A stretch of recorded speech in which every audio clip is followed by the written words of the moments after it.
Welcome to TSG Live Model Railroading, a program to share ideas and ask fellow modelers about their approach to the hobby. Sit back, relax, and prepare to be inspired.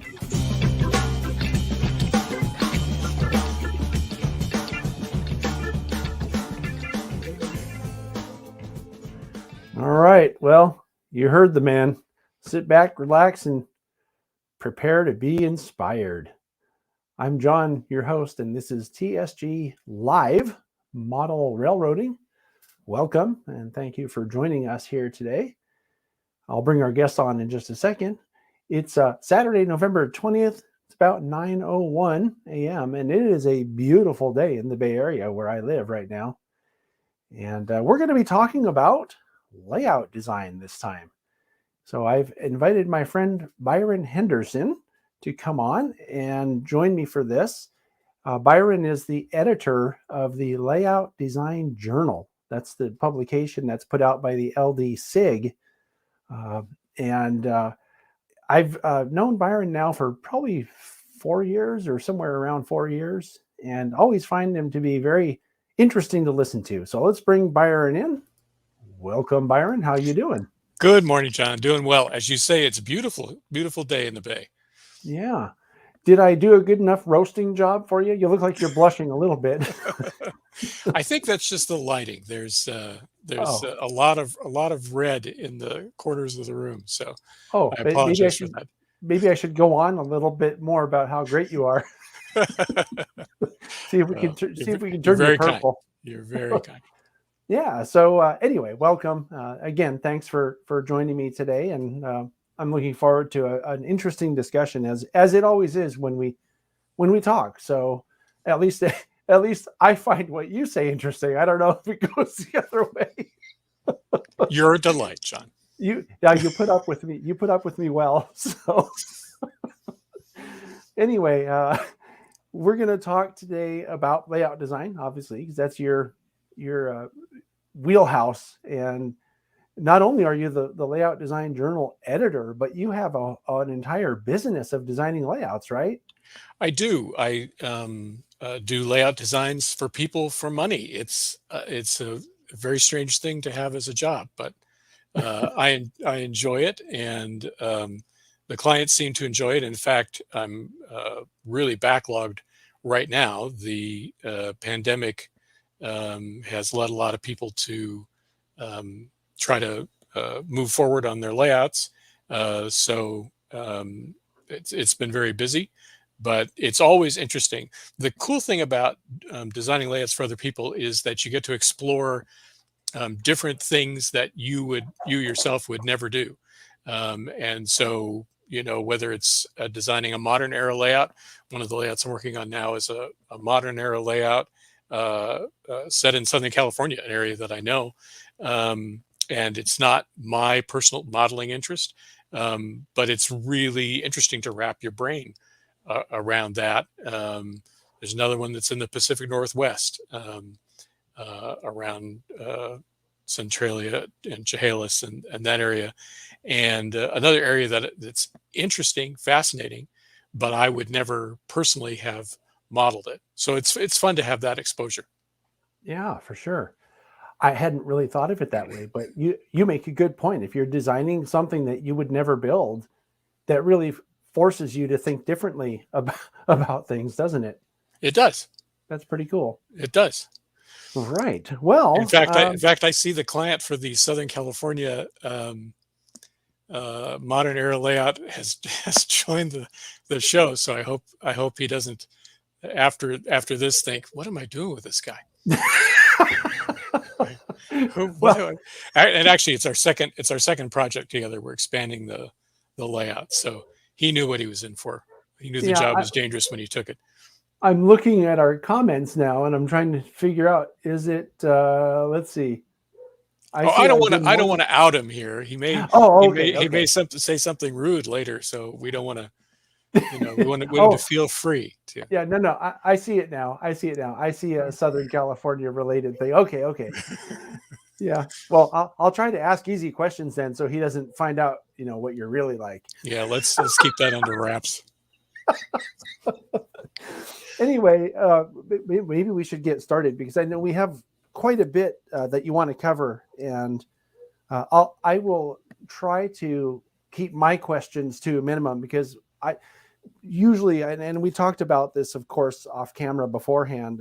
Usually, I'm kind of conversational in these things, and it does tend to make it take a little bit longer. So I'll try to keep my questions to a minimum. And I do want to mention to the viewers that if you have a question for Byron, you're welcome to type it into the chat that's on the left side of our screen.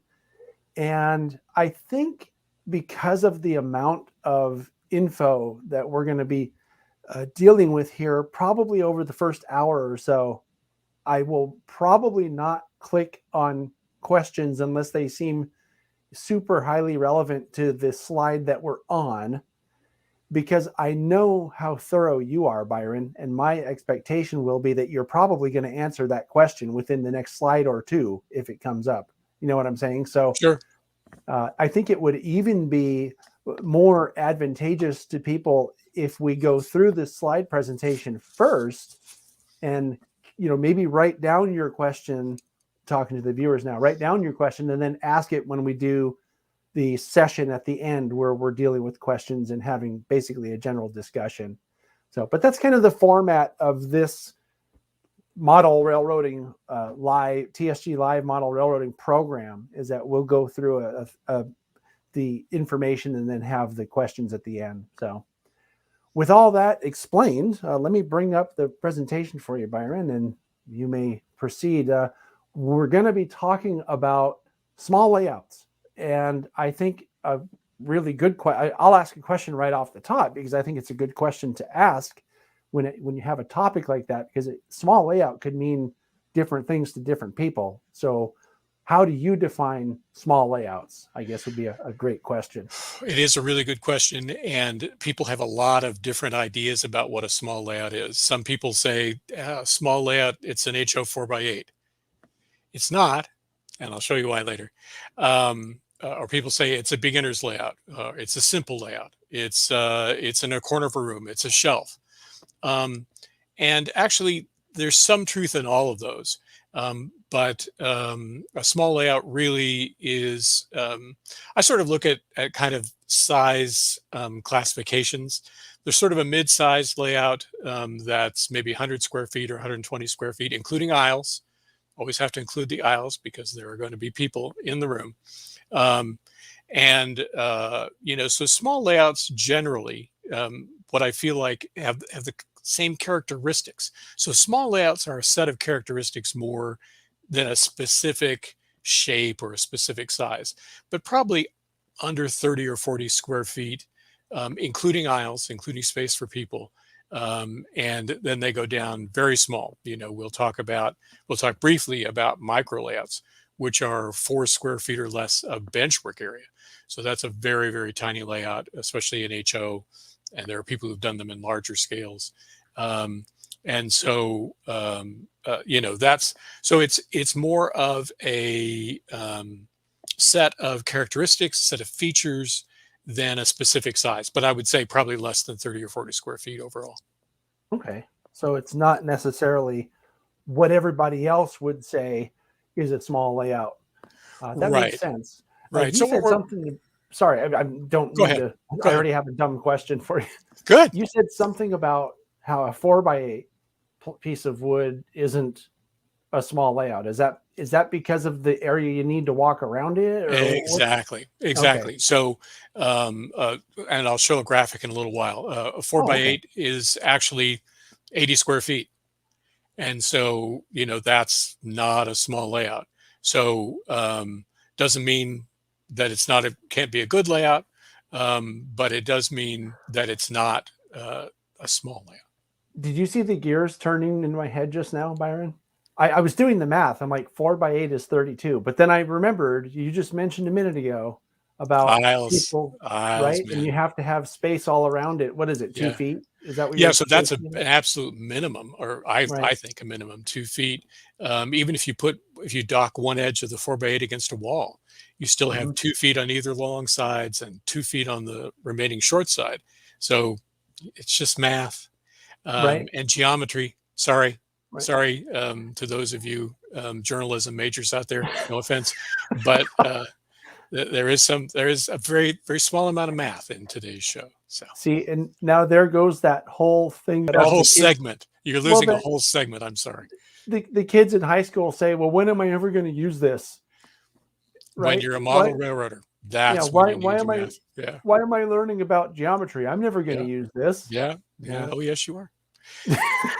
Well, or I just won't be a model railroader, and then I Yeah. can get away with being lazy Well, and intellectually. what you So, see is you see people trying to cram, 120 square feet of concept into 5 square feet of space, and that's we're going to talk about that a lot. So the things I'm going to talk about today are really kind of conceptual things that work with this small layout idea. They also work with much larger layouts. okay. So it's the same steps. I'll be talking about forming a concept, finding a footprint, and then only then working on the details. And we'll come back to that a few times during the slide portion of our morning. Okay. Well, maybe I should bring up the presentation then, and All right. we can get started with that in earnest. So here we go. Oh, look, it looks like PowerPoint. All right. Yeah. Excellent. So I'll jump over there. Sure. And yes, it's PowerPoint. We're in the Bay Area, so PowerPoint is our second language, and something we're all very familiar with. So when you're talking about a small layout, the same design best practices still apply, whether it's a large layout or a small layout. So I talk a lot about concept. This is the reason your layout exists. It could be operations. A lot of times that's what it is, a small switching layout. Could be model rail fanning. You could be wanting to duplicate a scene from the real life railroad. Those are all good reasons to do a layout. You can combine, mix and match. And then I like to talk about the 4 cornerstones. So that's staging, major industries, interchange, and prototype inspiration. And you may say to yourself, I got a small layout, Byron, I can't put all those things in there. Yes, you can. And I'll show you how. Each of these things helps make your layout feel more realistic, maybe be more interesting to operate, and certainly offer more long-term engagement. And that's really the challenge sometimes with a small layout, is finding ways to make it engaging in the long term. Yeah. We're going to talk a lot about footprint. Sometimes I've called this the structural phase. Seemed a little highfalutin for a small layout to call it a structural phase. But this is how the layout fits into the room. How can you, what's your access like? Is there room for operators and viewers? How long is it to reach into a scene? Finding that right footprint, and maybe that shares the room with other family needs, is a critical step. You want to try to design so that there is some variety, and that helps maintain interest. And many times you're thinking about, can I move this to a new location? Am I going to build in modules? Can I have a removable portion for a staging yard or for a switching lead? And while we're doing all of this work, it's very tempting to dig into the details and start designing an industry trackage, some industry trackage or a yard. But you want to try to resist that temptation if you can, and save the details for later, because you don't want the tail to wag the dog. I have a request, if you don't Yes, mind. certainly. Can you make the crosshairs go away on your? Oh on yes, your sorry, screen? we talked about this before. And Yeah, I forgot about that, but it was Yeah. there. There we go. That's easier. Yeah. Well, I mean, it was okay before, but I think it looks better without them there. Thank you. Yeah, sure. Sorry about that. It was just a distraction for me. I have these things that go in my brain, No, it's Please good. proceed. It's, No, it's, please. it's important. I'm looking at the slides. It's like, wow, that is such a beautiful slide. I can't believe I made it. And I'm looking at it going, boy, this is bad layout Yeah, design for the slide, Byron. this thing stinks. What is it with this guy? All right. So Please we proceed. return to your regularly scheduled program already in progress. So the 4 cornerstones, I want to demonstrate this on a little layout that I built um, a while back. This is, so we talk about major industries. So this is a pretty small layout, you know, 1.5 feet by 6 feet in N scale. But even so, there are some relatively large industries. These are all industries that existed in San Jose on a couple of leads. There was a 5th Street lead and a 7th Street lead. I've combined them. And these industries actually existed. The major industries, they're pretty large. They can take multiple cars. In fact, along the Canning side of Mayfair, you can have 2 cars loaded through plates in between. So you can have multiple spots there. There's an interchange with the Southern Pacific, and then the WP lead that would be going, to those of you who are familiar, would be going to William Street Yard. So we have major industries, we have staging and interchange. The interchange helps connect us to the real world. Wow, Southern Pacific, Western Pacific together, there are only a few real world places where those go, where those are together. This must be one of those. And again, it's inspired by San Jose. So even in this small layout, we have explored all the 4 cornerstones, and it helped make the layout more interesting.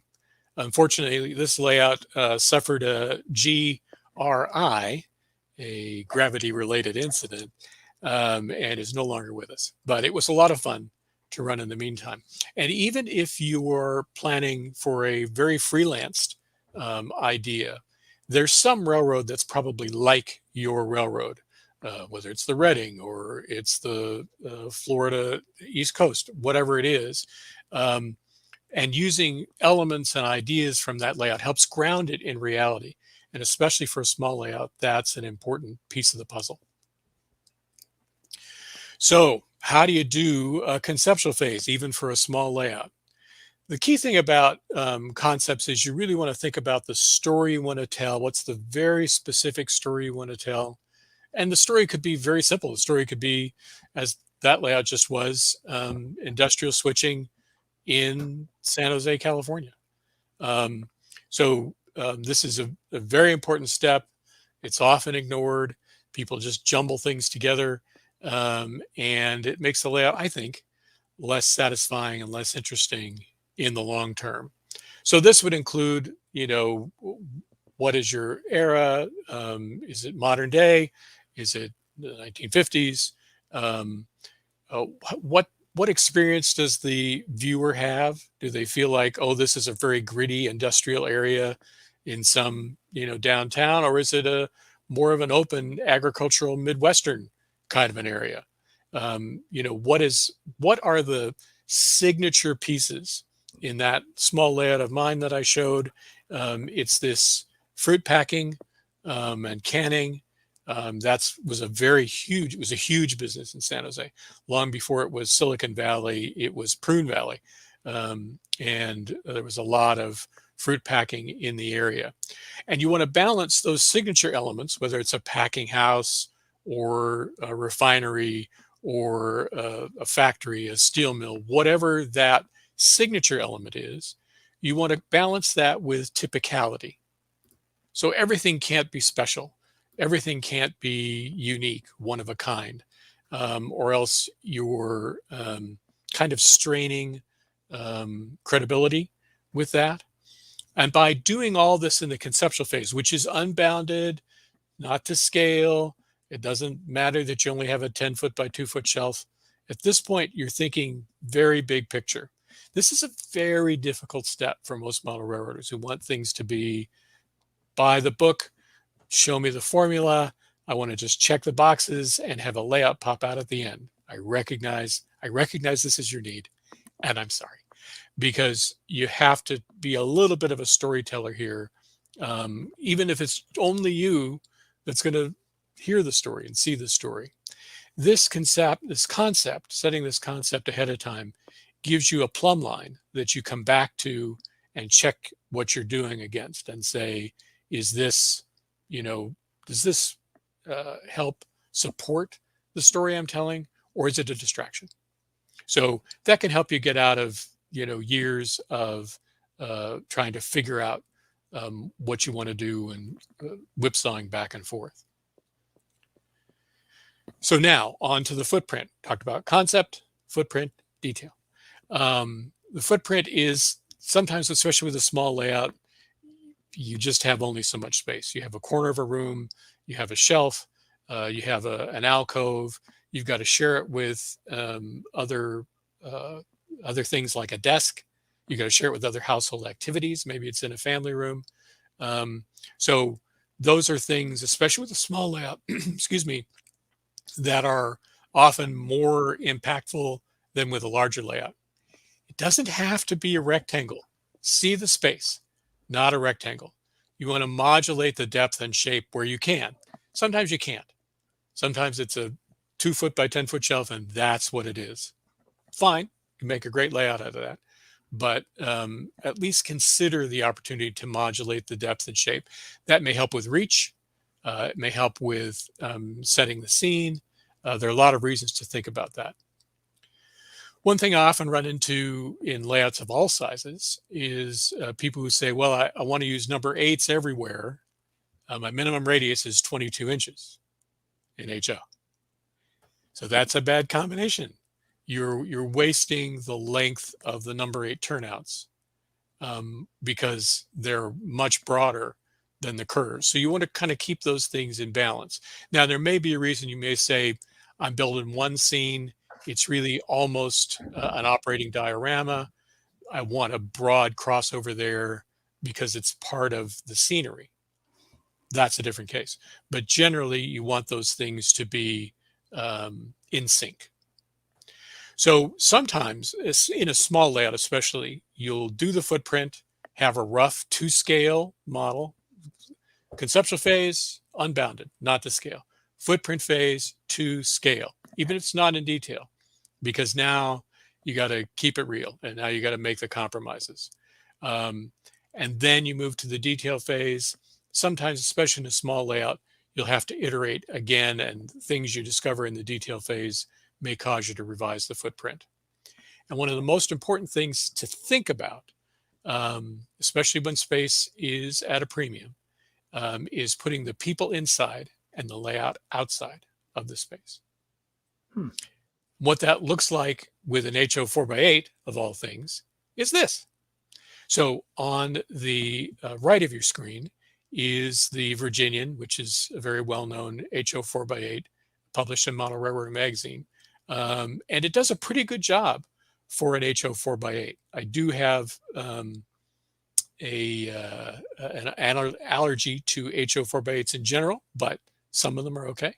And the problem with HO 4x8s a lot of times is, especially for anyone modeling anything in the late transition or into today, it's just too tight. The curves are just too tight. And as you can see, it takes up a lot of space. You can take the same idea, broaden the radius, spread it around the room, and the aisles get better, the reach gets better. You do need access in this case, but a lot of things get better. And I think it's easy to see which layout would be more engaging in the long term. Now, go ahead. I just want to say something just for people who are watching.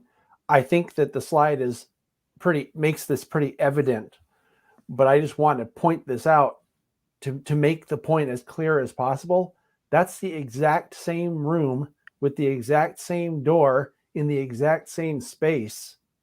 And the one on the left, to me, looks like it would be way more fun to do something with. So I'm sure, like I said, it's obvious if you're looking at it and if you're awake this morning, but I think it does bear emphasizing the fact that what I just said.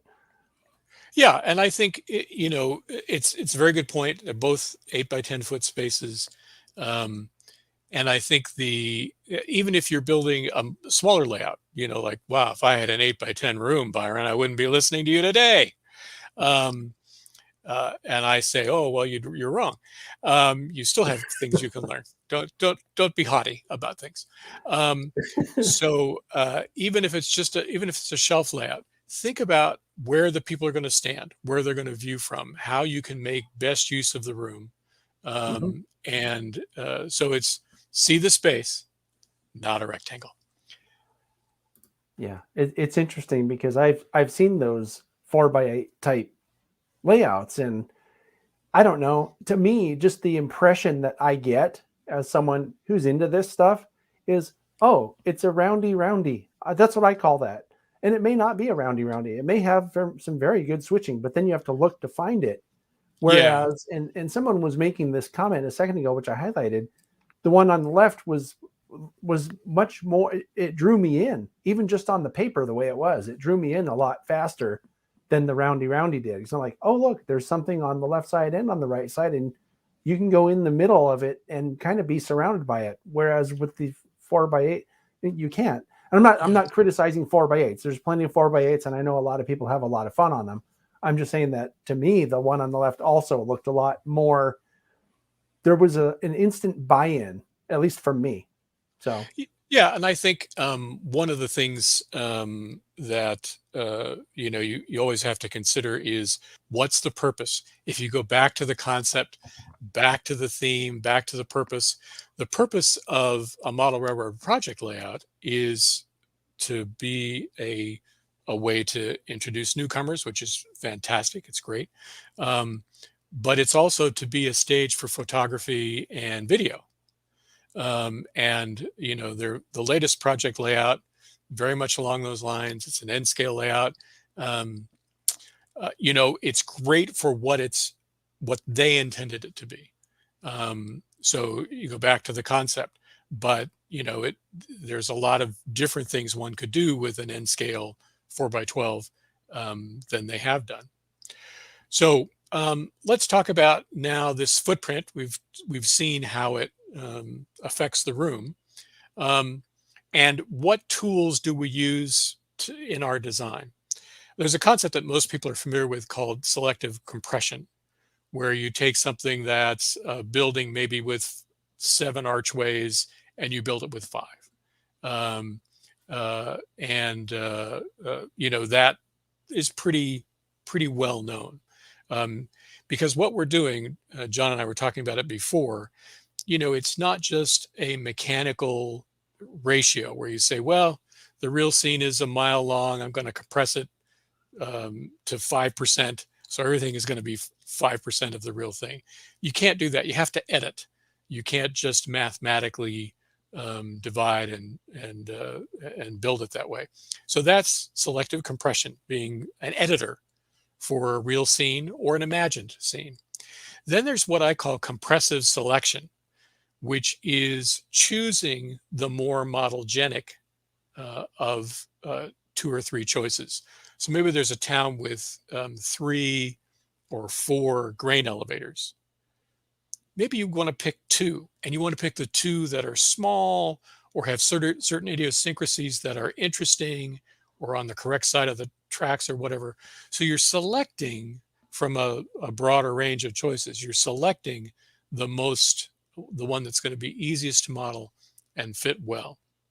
And so what we're doing is we're modulating fidelity.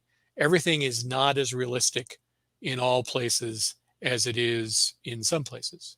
So some parts of the scene, you may want to spend a lot of time on a station that's close to scale size, but maybe you compress the freight house because it's not as important as the passenger station, or so on. And staging, even in a small layout, you want to think about staging. In that San Jose layout I showed, the staging was visible. It was the Western Pacific lead. It was the interchange. So you want to stage what you can. I didn't model William Street Yard, which even for a fairly compact yard would be way bigger than I could have space for. So you stage what you don't want to build. And so you're representing a place. And staging is a way that you use the tracks. It's not a particular arrangement. We'll talk about some approaches to staging as we go through. Can I make a comment or Sure. I guess it's a comment more than a question.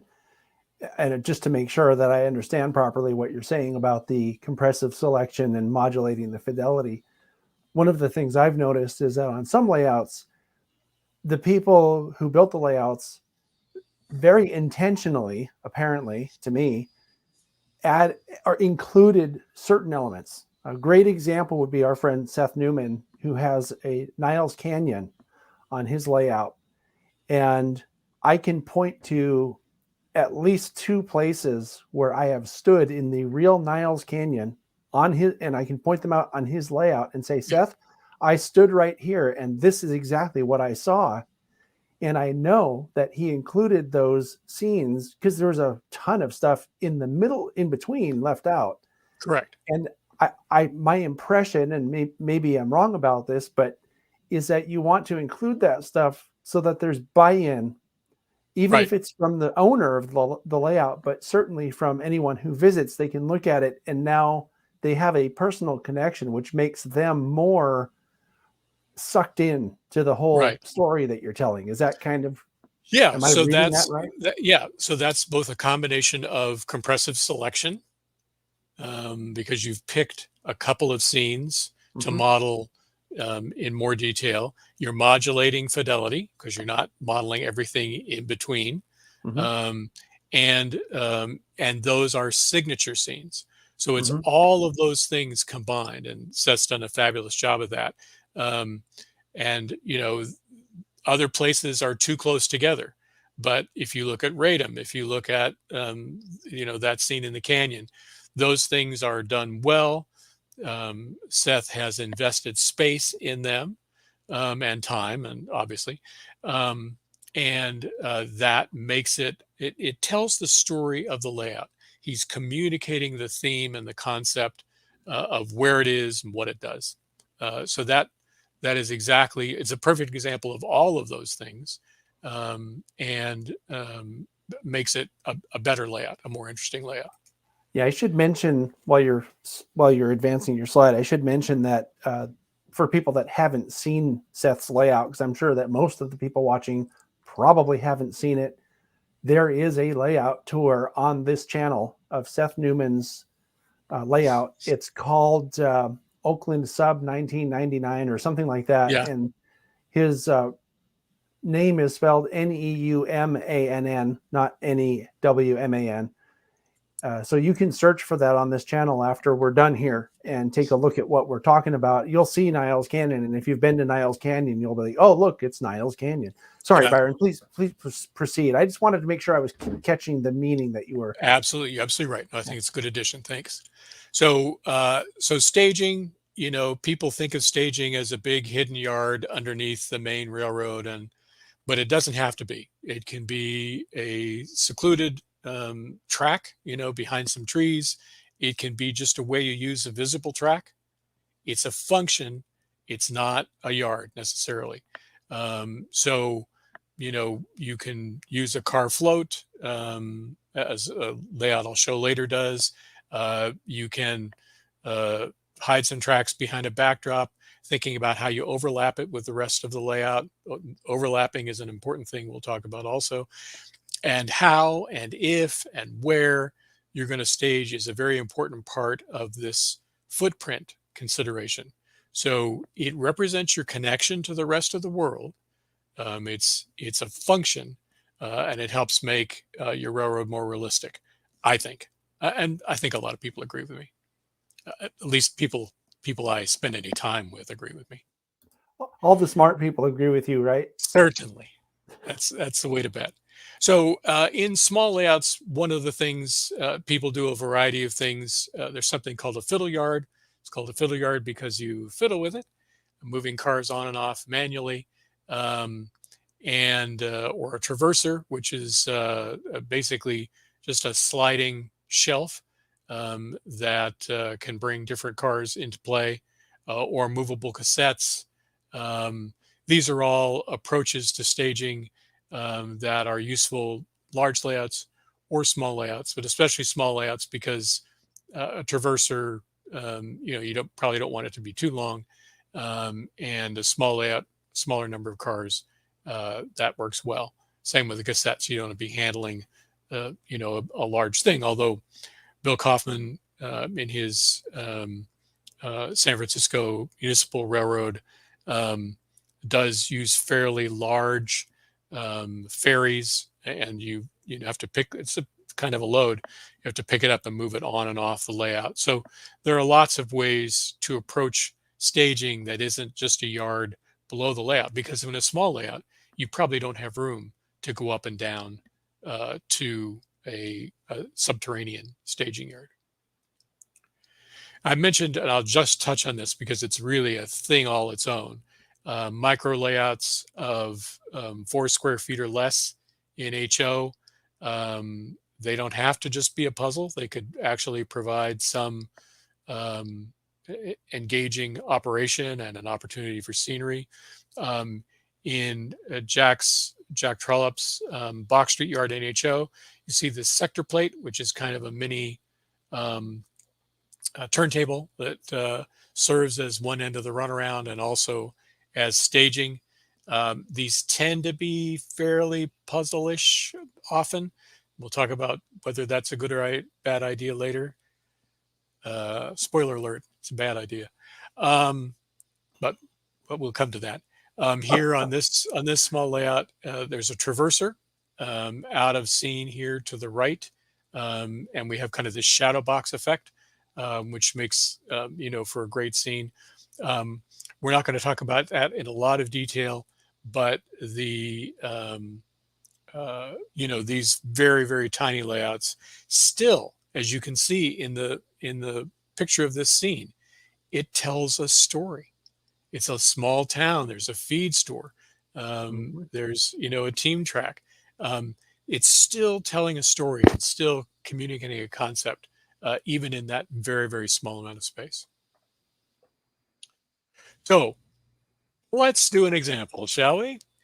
So I had a client years ago who said, I just want to do this diorama. I have a 5-foot wide alcove kind of in my room. And I've cut a piece of plywood 5 foot by 2 foot to fit in there. And so I just want a diorama. And I said, well, what's in the rest of the room? Could you use another piece of plywood somewhere? Because I'm always tempting them, let's try this. How about this? And indeed, he said, well, I guess I could put the other shelf along the adjoining wall. And I said, well, that sounds like an operating layout. So the concept is it's the Midwest, Milwaukee Road. He wanted some elevators, kind of a small town scene, maybe get some ops out of it. He had 2 really beautiful RSC2 Alco Milwaukee locos that, as we'll see later on, determined the tail track lengths. He also had the model GC laser kit of a specific station in Wisconsin that's unusual because it was at the crossing of 2 lines. So it's built to serve lines in 2 directions. So we ended up with a 5x7 alcove, shelves 2 feet deep, and set out to build a layout. So this is the resulting plan. And there are a few things to point out. You can see the photos there of some of the kits and things that he wanted to include. So we have this dummy crossing here of another railroad, Chicago Northwestern, whatever it might be. And that crossing gives us a reason to use this unusual station kit. That crossing also suggests we could have interchange here with another railroad for cars on and off. That's a little bit of staging. We have a long runaround, and I'll talk some more about runarounds. I love runarounds. I don't love getting the runaround, but I like them on railroads, and I'll explain why. And then we have some grain elevators. This is the Walters elevator most people are familiar with. This is this GC laser elevator. And so there are a few things here that I just want to point out that may not be obvious. One is the tracks are set at a little bit of an angle to the benchwork. The benchwork had to be rectangular. He didn't want to cut anymore. He had these two shelves, two pieces of plywood. He didn't want to cut anymore. It's okay. If you fear the saw, that's all right. And so the tracks are set at a little bit of an angle. And there's a tremendous amount of overlap. The runaround overlaps with the interchange track, overlaps with the industry track here. There is just enough room in these tail tracks for the two coupled Alco engines. If one was going to extend this layout, you should extend it down this way, and it would make a better layout overall. He had some very highly detailed freight cars, was only going to use a few at a time. If you wanted to use more, you really need to extend this, and it's probably obvious why. Each of the elevators is designed with room to roll. So this is a very unusual and not so prototypical situation here, where you shove cars up into this elevator lead, and then we imagine them to roll down by gravity or a car puller down through this elevator to be filled, to be loaded. It's a weird, it's not, I would say don't necessarily emulate this. I have seen it on the prototype, but it's rare. This one is more straightforward. Cars get parked here, roll through. So you have room to roll as if you could actually load more than one car. A little town scene and so on. So this is, a pretty compact layout, but it combines a lot of these elements. We had a very specific concept. We used the footprint to help kind of maybe soften or de-emphasize the rectilinear nature of the layout. As I mentioned before, we have all these overlapping elements. The runaround overlaps with industry leads, overlaps with the actual industries themselves. And you get much more by using the length multiple times. Real railroads are long and skinny, like maybe hundreds and thousands of miles long and 100 feet wide. So our spaces are never like that. So it's important to try to make the best use of them that we can. Boy, that's a great graphic. It really demonstrates what you're talking about. Yeah, it's I think it's a concept that people don't think about enough, and it's so critical, especially in a small layout, to try to optimize the use of every inch of length with these overlaps. Yep. So I talked a little bit about the runaround and how much I like them. Back to my little layout. The runaround lets us switch both facing point and trailing point spurs. If you're not familiar with facing point and trailing point, I won't go into a lot of detail here, but it's basically spurs that go in each direction, like this one to American Can and this one to Mobile. John, can you see my cursor when I do that? I can, yes. Okay, good. That's very helpful. And I'll point out that one of those is a right turn turnout, and the other one's a left turn turnout. Yeah.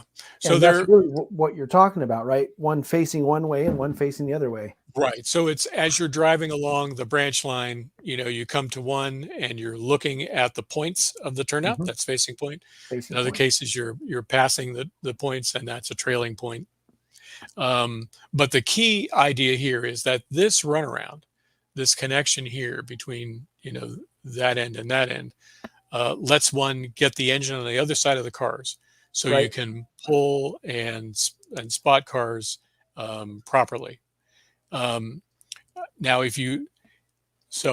right, let me do one more slide, and then I'm going to talk about an urban legend.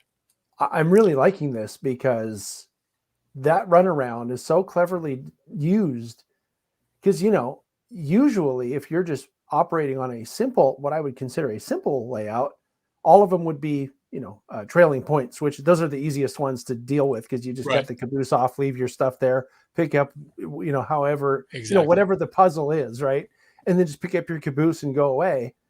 Well, this allows you to to send them in both directions. That's cool. Yeah. I mean, it's simple, but it's kind of profound in a way. But please proceed, sir. Yeah. So thank you. If I didn't have the runaround, then I would have to preset the cars in front of and in back of the engine. I have to do the switching with my hands before I even start. And so the runaround, I think, is very important. Now, some years ago, Lance Mintime, who's a good friend, published a layout called East Rail that had facing point and trailing point turnouts and no runaround. And a lot of people said, oh, well, that's the way to build a layout. Look how beautiful Lance's layout is. And it is. It's fantastic. But it meant that you had to put cars on either side of the engine before you even started. And so a lot of people think, maybe not a lot. Okay, one guy, but he was obnoxious about it. No. People thought, well, that's the way to do a switching layout because that's the way Lance did it. Are you arguing with Lance? No, I am not. And in fact, Lance, in a recent blog post that a client and friend pointed out to me, Lance talked about how that stretch of railroad that he modeled in the East Rail layout, he just picked a piece of it, actually does have a runaround. And the crews use it. And maybe that's a good way to design a layout. So the runaround really, it's your choice. If you want to build a layout that doesn't have a runaround, more power to you. But just understand the choice you're making. I want to mention something that in some cases, trains prototypically have run pushing a car to the first facing point switch so they could drop it off. There's one that came straight to mind, which is Glenn Sutherland's Sierra 1929 layout. One of the jobs that goes, I believe it's on the Angels branch on his layout. This also can be found here on the channel as a layout tour. And he shows this. There's a flat car that gets pushed out of Jamestown and gets dropped off at the very first switch. Basically, it's a facing point switch. There's a little spur. I don't remember. It was for it wasn't for ice. It was for something else. But anyway, I thought, oh, you must have done this for operations because you just don't see it a lot in the prototype world where the locomotive is pushing a car or two or whatever. And he says, oh no, they actually did this. I'm like, oh, well. And I learned something that day. I didn't realize that railroads had done that. Yeah, so absolutely. Right. It can be prototypical. So. Absolutely. Yeah. It can be prototypical. And if that's what you're going for, more power to you. Yeah. But just as a general rule, at least consider a runaround. I find it makes the operation more interesting because I have to think about how I do it. I don't have the cars preset and just shove them into the tracks. Okay. So let's talk about small switching layouts. And people say, oh, I want to build a time saver. And I say, just shoot me. A time saver, now, because it has the John Allen mystique, the time saver, which was a puzzle, it was not on his layout, it was a puzzle. It's a move the empty spot puzzle. It has this aura about it that I think is undeserved, but that's up to you. If you like puzzles, if you like a move the empty slot puzzle, I put one there for handy reference. When I got one of these as a kid, the first thing I did was pop all the pieces out and then put them back in the correct way. Because I couldn't be bothered. Now, I resemble that remark. Yeah. You out there in streaming video land may have a much higher tolerance or even an interest in a puzzle. And you may like the concept of moving the empty slot around. And to which I say, great, do that. But there's nothing magical about this just because John Allen built it. It was never on his layout. It was a game that they played in the parlor. It was literally a parlor game. So as a basis for a layout, now you say, but Byron, dude, you just talked about a runaround and there's one. And now you're dumping on it. The runaround, if it's only long enough for the engine in one car, then you're moving that empty slot around. Now, there's another kind of famous traditional small layout, kind of a puzzle-ish layout called Inglenook sidings. Inglenook, by the way, is the small area next to a fireplace, which is where A.R. Walkley built his layout. That's why it's called an Inglenook. Fun fact to know and tell. And it has been rediscovered a couple of times. This is more like switching in a yard.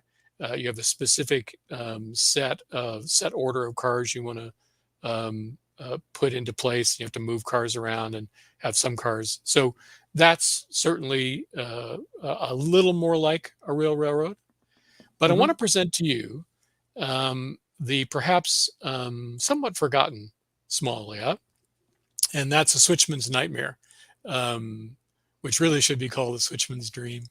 Done by Lynn Westcott. It was first published, I think, in 101 Track Plans in 1958. So it predates the Time Saver by 8 years. Just no reason to mention that.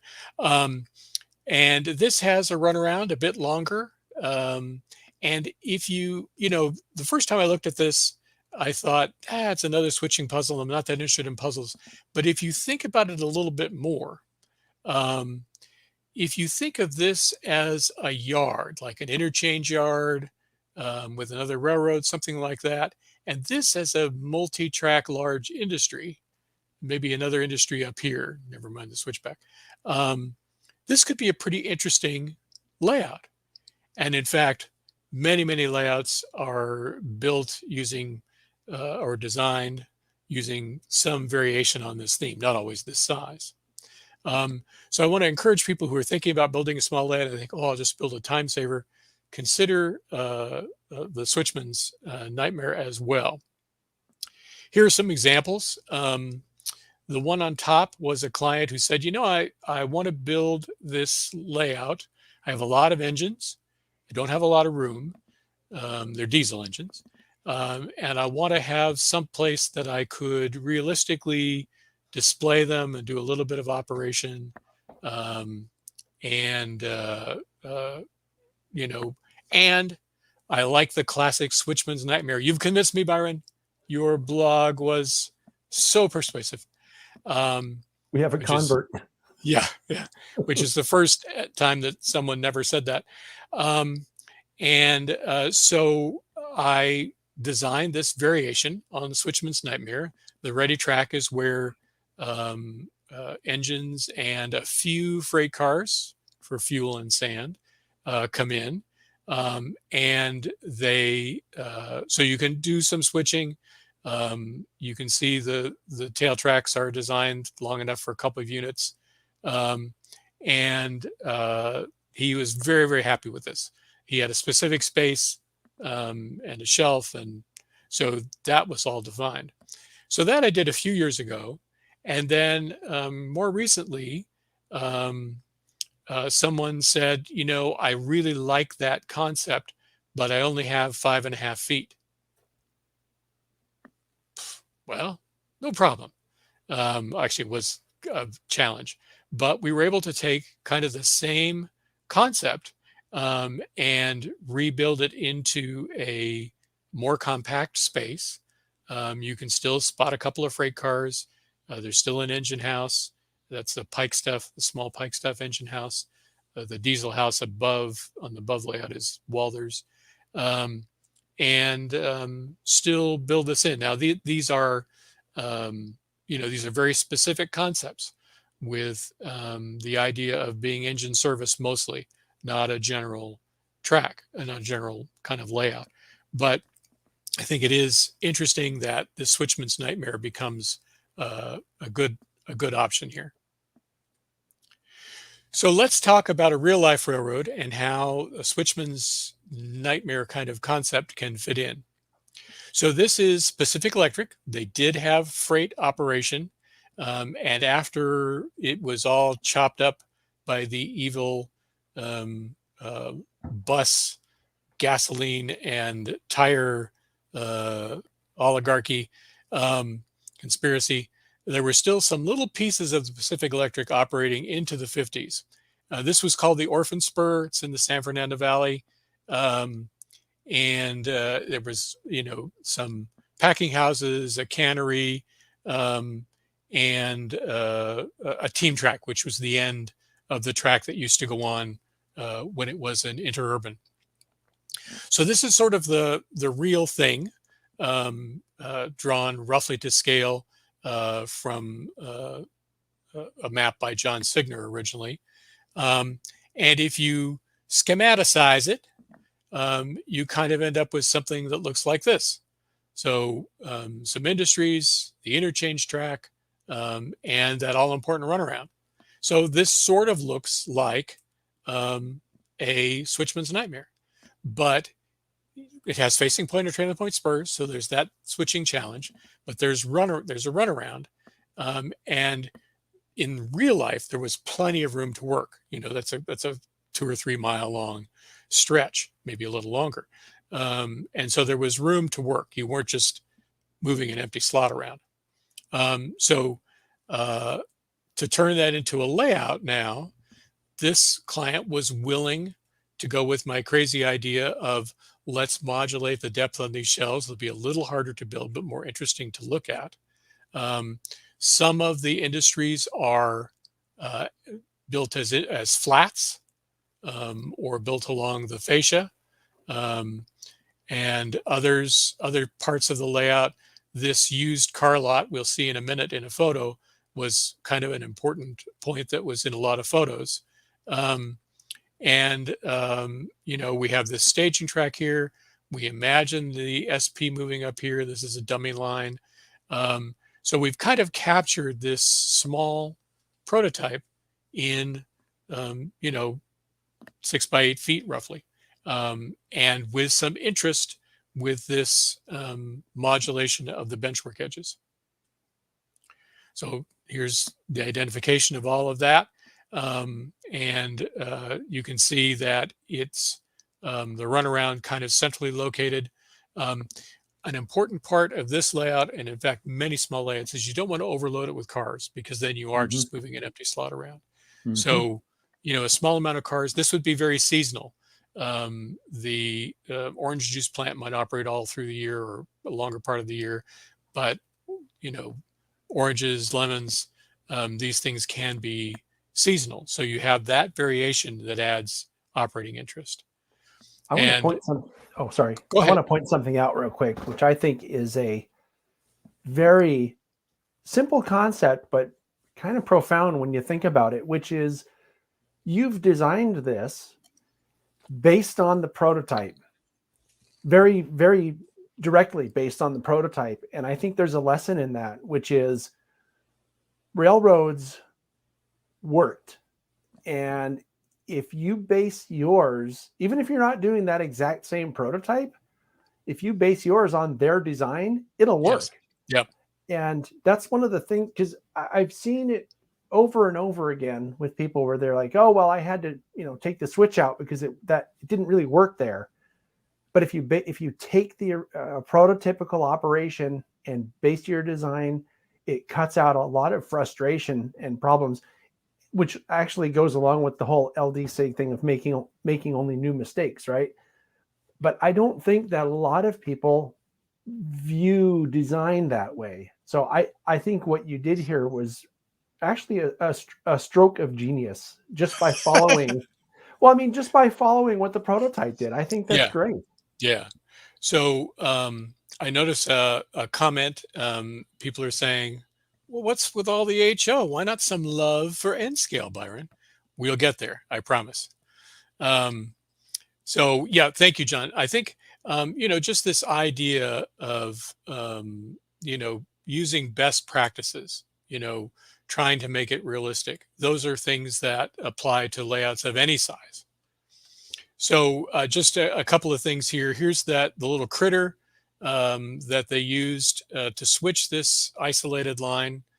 A guy would, a crew would drive out and get in this thing and switch it. And it was often parked next to the car lot, as you can see there, the radial pennant flags above the car lot. And, you could put a little distant view of the San Fernando mission to help set the time and place. Um, uh, you know, neat little pocket prototype and a corresponding layout. So I know we're an hour in, John. Shall we just keep going? I think we have probably another 20 minutes or so of slides. I can move Yeah. through quickly. Is that all right? Yeah, keep it going. And by the way, I should mention, if anybody has relevant questions, you're welcome to type them in. I don't know that we'll get to all of them while we're in the presentation mode. I will try to keep my interruptions limited as well.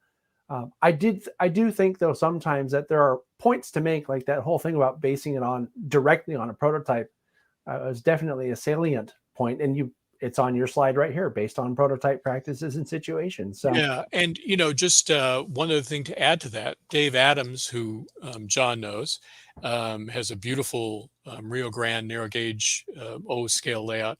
When he first built the layout, there was a crossover. He didn't know why it was there, it didn't seem important, so he built the layout without it. After the first few op sessions, he realized how important it was and had to put it back in. So there are reasons. Now, everything that we see on the prototype, especially for just taking a small piece to do a small layout, everything on the prototype may not be important, but understanding why they're there. So because we're talking about smaller layouts like that orphan spur layout we just looked at, making them interesting and making it take more time and more thought is in the idea of fine scale operations. So, different timing and sequence of moves. Maybe there are shifts in the industry you're switching, so you can't switch it at the same time you switch the others. Perishables, repair in place, cleaning cars. All of these things can be steps you can add to your operation to make a limited physical plant play larger. So the play value can be bigger than the layout itself. So this can vary by season. This can vary by time of day. On that small San Jose layout and scale layout I showed earlier of my own, there were different switch lists for different times of the year.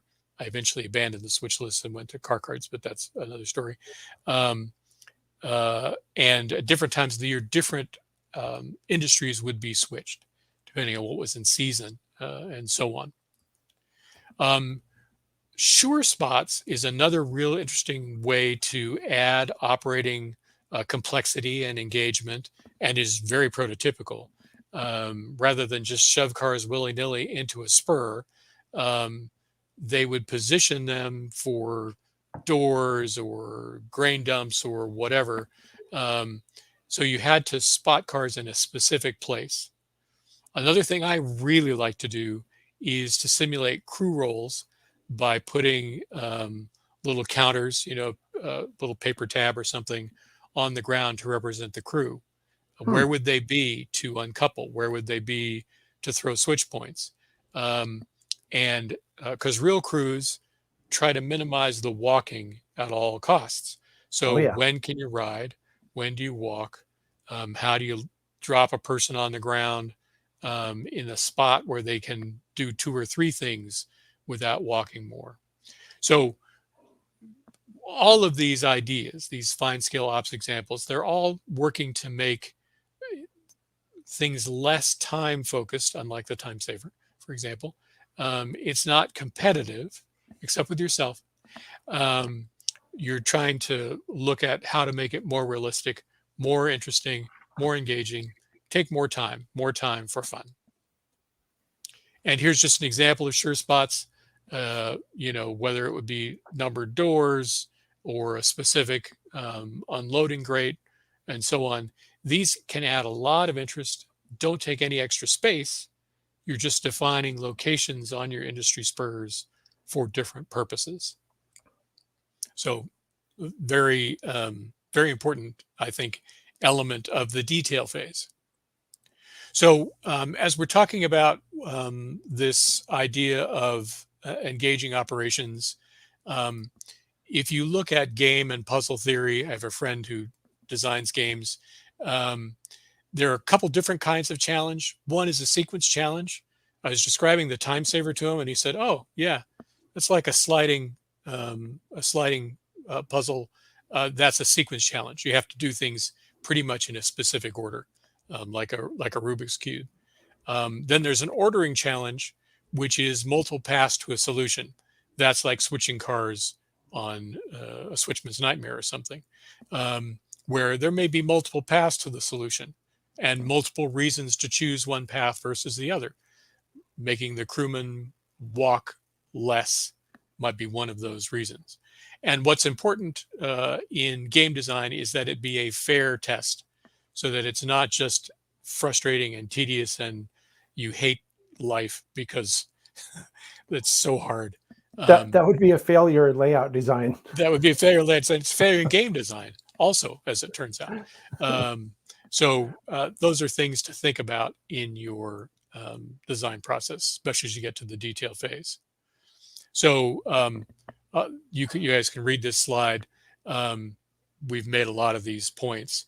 If the storage space is different than the operating space, you can add a section that is a switching lead or a staging track or whatever, because you want to think very broadly about your space. You have a given space.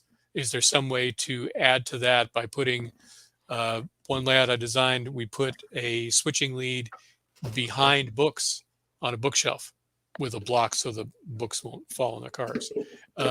So think about how you use your space to increase the challenge and the interest, but not the complexity. And there may still be scenic opportunities. Mike Hardwick designed a fantastic San Jose switching layout that was in the last LDJ, and he's used the industrial sites with some very fine modeling to be the scenery. So scenic opportunities even on a small layout. Okay, now it's time for me to get to my beef. So you see this a lot in layouts, including ones recently published even in large magazines from the Midwest. The switchback. So a lot of published plans use this idea where you're going to switch out three industries, 6 cars, 7 or 8 cars, 1 car at a time, because the tail track lead only holds 1 car and an engine. That just doesn't happen in real life. It's in a lot of plans. What also doesn't happen in real life, almost never, is where one must empty an unrelated industry of cars before they can switch other industries. It just doesn't happen. You can't, once you spot a car and they start unloading it, depending on what the load is, you can't just pull it out 2 hours later. It takes time to unload. And even if you're unloading a box car, there's bracing and what they call dunnage that's keeping things from being damaged. If you start to unload the car and then move it, stuff's going to fall over and break. That's not good. So switchbacks, the prototype does use them usually for for a long lead with no industries on it. There are exceptions, but they are rare. So really think about it if you're going to do that, and listen to my voice in your ear complaining about the switchbacks. What does happen in real life is these turnouts springing off in opposite directions, even with a crossing if necessary to make it more compact. That happens a lot. But the switchback with industries on both wings doesn't happen. Please don't do that. It's another case, I think, Byron, for taking a look at a prototype. Sure. And designing yours like the prototype, because our mutual friend Jack Burgess says the railroad solved switching problems. They didn't create them. Correct. Now, and I agree with that 100%, because you don't want to disagree with Jack. That's like some kind of a sin. But in a small layout, you may want to create some challenges, not problems, but some challenges to make it more engaging. So Sure. some of that comes just with the smaller size, Hmm. but you may not want to make it all trailing points and all easy. You may want to include one turnout going in the opposite direction, just to give a reason for that runaround, for example. Well, I mean, So, and it could be prototypical too, because there are railroads that operate in small places because that's where the industries are. So, absolutely, yeah. absolutely. So there are exceptions to every rule, but if you are breaking a rule, know why. Know when to say when. So here's a layout. This kind of goes against a lot of the things I've talked about, in that it would need much more space for aisles. But it doesn't have to be a shelf if you're building a switching layout. This was designed to fit on top of a round dining room table. And it has staging and interchange and major industries. It's sort of inspired by some prototypes, including a big cannery that used to be downtown in San Jose. Although I imagined it here as more of like a tire plant or something. The runaround here, anyone know where the runaround is? I'm looking for it. It's tricky. It's actually the full kind of oval. You have to run around the whole oval to make your runaround move. Huh. So it's there are places like this in the real world. It's a little contrived. The interesting thing about this layout is that twice a year, at Thanksgiving and Christmas, it gets lifted off the dining room table and put in the garage, and then comes back out for the rest of the year. I So think I'm missing it. Do you leave the cars in one of those spots that's in between this? Okay.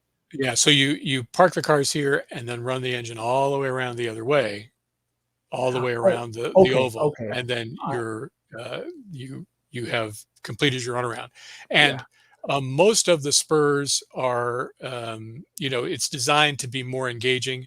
So when you pull the cars off this interchange, you have to get on the other side to switch these two longer spurs, and this one is facing the same way as the staging and the interchange track. So this is certainly a viable thing. You do need aisles. So not a general approach, but it worked for this particular situation. All right. And now for those of you clamoring for N scale, here you go. Here we are. So Alameda is an area near Oakland, here in the Bay Area. And there was a fascinating railroad called the Alameda Beltline. Not that imaginatively named, but still. And there was a particular area that was really dense. There was a huge Del Monte packing plant, fantastic, interesting structure. There was a Pennzoil facility that had a bunch of tanks. There's some warehouses and so on. So if we take this large area, too large to build in a small layout, and we take these three sort of signature elements, that's our concept. There's interchange with ESP. There's a yard and a car float. Let's see what we can do with this. So this is an extract of the Alameda Beltline. You can see the cannery and Pennzoil, very interesting. There's a little yardlet. There's a removable car float. This Pennzoil industry would be a liftoff because there's a hinge point here. This was designed, Model Railroader had a design contest that was 1 by 3, or maybe it was probably Model Railroad Planning, 1 by 3 feet permanent space, but you could be larger operating space. So this is designed to stack up. There's a hinge point here. This thing would come out like a jigsaw puzzle piece, but this has all the elements. It has staging. The Santa Fe and WP, the corporate parents, are reached by this car float. There's interchange with the Southern Pacific. There are some fairly large industries, the Del Monte Cannery with 2 tracks served with bridge plates, a wharf. So all of these pieces and, oh, a runaround. Imagine that. All these pieces, 1 by 6 feet, and scale for you end scalers out there. This could be stored. This side is a little narrower, so it can fold up on top of this side, and so on. So storage space, operating space may be different. Not very convenient. You have to take all the cars off. That's not ideal. My friend MC Fujiwara built a version of the Alameda Beltline, and beautifully done. He brought the car float onto the main board. I think this still folds up kind of in 3 pieces, like a suitcase. He really did a fantastic job on this, as you can see. Let me go back. You can see how the industries kind of become the scenery. Still an interesting scene, kind of communicates the gritty nature of the prototype. Just really beautifully done. Neat to see him having built this. So the traffic flow is very prototypical. Cars arrive and depart from these connections, either the SP interchange or the WP and Santa Fe via the car float or car ferry. They get switched into industries, and the cars that were in the industries get switched back. This used to be builds. It was fabulous then. And here is how we make this more realistic. There are adequate leads to do the switching. You have to think ahead and plan your moves, but the leads are long enough to switch the industries. There's sufficient runaround length to work on more than one car at a time. And you have a place to sort out cars. I love yards. I put yards in so many layouts almost every time I can, because I love that classification process, that sequencing challenge. So that on this small layout, and everything's overlapped. Yard with runaround, with industries, with leads, everything's overlapped. You really have to plan this, don't you? I mean, you have to know exactly how long everything needs to be. Yeah. Wow. It's more than just plopping turnouts down. Yeah. I mean, because I know a lot of people don't really design anything. They just kind of put it together. And then if they find that, I've talked about this a few minutes ago, if they find it doesn't work, they just rip it out and redo it. Yeah. And, you can, if you're building what my friend Dave Clemens calls a chainsaw layout, where you're going to just, it's for short term, you're just going to fool around with it for a while and then cut it into pieces. Okay. But I'd rather, build it once and enjoy it forever. Right. And you do have to plan it out. You have to think about tail track lengths and runaround lengths and leads and how many, cars you need to pull or push at a time. So those are all important things to consider. So we've reached like a pausing point. If you want John to answer some questions, we're just going to hit a couple of slides. I do have more examples if people want to hang around, and we can talk about those. But I just wanted to add a brief word from our sponsor. Oh, yes. So the Layout Design SIG, the magazine, I highly recommend it. The editor, what a guy. It's a great chance to learn from people who have designed and built layouts, things that worked and didn't work. The magazine comes irregularly, but roughly quarterly, or at least, it comes 2 to 4 times per year. Let's put it that way. You can't rush perfection. I like to think of it that way. Other people don't, but I like that. Very reasonable. You can receive the magazine as a PDF download instead of a paper magazine if you prefer. ldsig.org. I highly recommend the organization. I've been a member for 25 years and have gotten a lot out of it. The Design SIG, along with the PCR, is putting together a design and operations meet February 5th and 6th. February 6th will be the clinics and panels, which will be in person and online, thanks to John.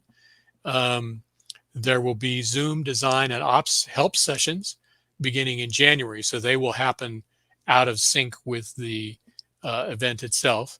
You can go to the PCR website for more information. The sign up for this coming year is not up yet, but it will be soon. So I encourage you, if you're in the Bay Area and want to come in person, it'll be at the Depot in Santa Clara. On Sunday, the in-person day will be, but it will also be online, so you can participate either way. And anyone, anywhere in the world, can get a help session. So you'll be able to sign up for that soon through the event website from pcrnmra.org. I'm glad you're plugging this, Byron. I'm really excited about it because it's going to be a great event, I think. It will. The way we have it planned is, as you said, it'll be in person, and huge shout out and thanks to the SBHRS for making the Santa Clara Depot available for this event in person. But they also are making it available online in a way, because I've kind of mentioned this on my podcast a couple of times, but mysteriously, because there are still blanks being filled in. This is going to be a fully hybrid event where we're going to have a virtual event that's the same event happening simultaneously. And so there's going to be basically the in-person, and there's going to be a Zoom thing where people can pay to get all the full interaction and socializing and such. And then there's going to be a third thing that I want to thank the LDSIG and everybody organizing, which is I'm going to be allowed, this is how it's planned right now. Things change, but this is what's planned. I'm going to be allowed to stream the entire event out to this YouTube channel as it happens. Now, the difference between what we'll stream on the YouTube channel and what's going to happen on the Zoom for participants is the YouTube channel is just going to be a fly on the wall where people can watch and listen and learn, but they don't really get to ask a lot of questions. It'll just be limited to whatever chat is on the side of the screen, like what we're having here today. But I am really excited because it's really great content for the channel, but two, we have a bigger reach on the channel, I think, than we do anywhere else. And I'm convinced that this is valuable content, especially for people that are interested in learning about or in the process of designing their own layout, for example. Maybe they like operations. There's going to be so much great information with clinics and discussions and everything else. And I didn't know, Byron, that you're going to be doing the consultations, not just on that weekend, but throughout did you say for the whole month? Well, we only have so many design consultants, but we'll probably start in January and then continue on maybe even past the date. Okay. Depending on the schedules for the help seekers and the help providers. We do these in association with events. We did it in association with the Rails by the Bay NMRA convention. It worked out pretty well doing it via Zoom. So we help people all over the world. We look forward to doing that again. But there is a limitation in terms of how many qualified, useful help providers we have who use, very knowledgeable people who are, very gracious to donate their time. Yeah. As a matter of fact, the consultations alone are worth the price of admission, if you will. I remember the first LD or whatever SIG meet that I went to 4 years ago, I think, something like that, I think you had 4 people down there and it was full the whole time. Yeah. So that's a great place to get great sort of insights. And I think, well, we kind of talked about doing a mock one. I don't know if we'll have time for that, but I do think it's worth mentioning that going to a layout design consultation is not someone sitting there criticizing what your ideas are, but someone there saying, well, Not have out you thought loud of, anyway. right? Have you thought about this or have you thought about that? Oh, I've seen one where they did this with that space. That sounds Exactly. like it would work with what you do. You know, maybe you could expand on that a little bit Yeah. because it could Yeah. be embarrassing for someone, or they might feel like they'd be embarrassed. It's like, oh, well, here's my stupid design. That would be me. Here's my stupid design. I need help. I mean, So you're laying we're yourself bare, you know? so we're very gentle. And everybody started somewhere.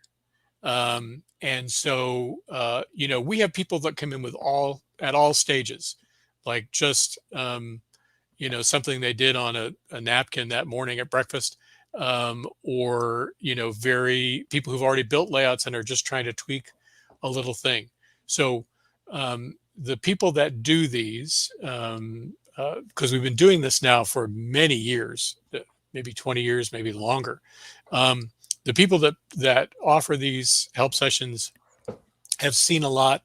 They have a low ego count, and they are very willing to help people from any starting point.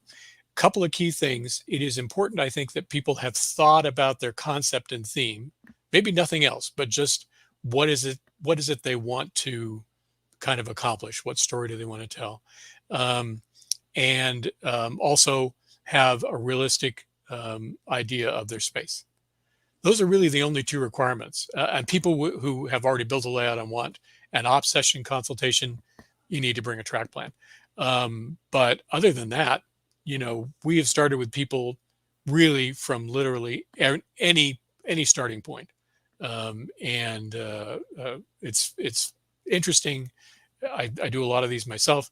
It's interesting and really rewarding when somebody, gets help and gets started because you're able to help them. Mm-hmm. Yep. So just one last slide in the main session, and we can do more if people are interested, if they're still online, if there's anybody Sure. out there. Oh yeah, we have over 70 people watching right now. So great. I want to mention. Now I'm nervous. No, just kidding. Oh yeah, no, don't be nervous. We'll be gentle too. I want to mention something about the questions. I'm working without our top secret producer today, who was awakened by one of our offspring last night and is sleeping, probably still sleeping on the couch right now from whatever that. I don't know what happened because I woke up later this morning and don't know what happened, but I'm going to have trouble trying to scroll back through the conversation that we've had on the side of the screen to find the questions that people have asked, because there were some legitimate questions that came up that we can talk about as soon as you're done talking about layout vision. But I just wanted to ask people, if it's not too much trouble, if you can, when we open up for questions, maybe put them back in, because it'll be hard for me to find them again. Anyway, please proceed, sir. So just also my own site, just plug my own site, Layout Vision, and there's a layout design gallery. I don't know, there's probably 20 or 30 layouts there with the stories of how they were built, other ideas. Stop in, stop by, and hopefully some useful resources there. Did I get this right, Byron? Hundreds of layouts, or are you in the thousands yet? Well, I have done over 200 layouts for other people so far. Hundreds of Very layouts. good. Yeah. Cool. So satisfying small layouts. We're still talking about design best practices, concept, footprint, details last. So if you think about the time spent, maybe you don't spend a lot of time on the concept, some more on the footprint, a lot of time spent on the details. But in terms of importance, concept is the most important. Think about what you want to accomplish. Then footprint, details least important. They do take time. think about your cornerstones, staging, major industries, prototype inspiration, interchange with other railroads, real or imagined. This can be an imagined prototype, but there are probably real life prototypes that you can draw on. Think about, sectional movable bench work. I didn't talk a lot about designing for modules. That's kind of its own thing. But certainly being able to use a section of bench work for a module with a group and also at home, and fine scale operations to add engaging interest over time. Mm-hmm. So concept, most important. Footprint, got to be to scale. And details are just details. So I do have some additional examples, but maybe we could answer some questions, John, whatever you think. Here's one that I liked because this goes to something we were talking about earlier, which had to do with picking what is identifiable. My take on this, if I may, is pick what's identifiable. In the case of Seth Newman's Niles Canyon, he has a Farwell Bridge, which, if you've seen it, is an unmistakable model of the Farwell Bridge and the road that goes under it. That would be a great example. So, for example, in Heath's case here, this is Heath. I think you've been on his channel as well. I have. Hello, Heath. Yeah. So, he's asking, how do you model the essence? And I think that, well, go ahead, Byron. You're the expert, so you go ahead. Well, I think, Heath, the first thing you do is move to the suburbs to get a bigger place. That's thing one. Yeah. No, just kidding. So I think, those are pretty big elements that you want to model. So the bridge, I think, to be recognizable, needs to be pretty big. And maybe that's on one side of the room, for example. And, you have to kind of decide how big is big enough to suggest what I want to suggest. And, that's going to be kind of your own, where's your pain point on how small it could be. Sunnyside Yard, yards are big. And I would want to think about maybe there's a way to suggest the Sunnyside Yard connection, but the yard itself is staging, is just represented by staging. If there's some Sunnyside Yard, if I remember right, has a loop, a turn back loop, return loop, and that's going to be pretty tough in that space. But maybe there's a way to stage that and just have some element of the yard, engine service, a cleaning track, a service track where you could see the cars that would be in Sunnyside Yard, the kind of cars, without modeling the whole thing. So, you do want the essence. And the question is, how can you communicate the essence of Sunnyside Yard without modeling Sunnyside Yard? And I don't know it well enough to say, but maybe there are some service tracks. Maybe there's something that you could include and say, oh yeah, Sunnyside Yard is behind that backdrop. It's right over there. Trust me. And are there any structures, like maybe a tower or something, right?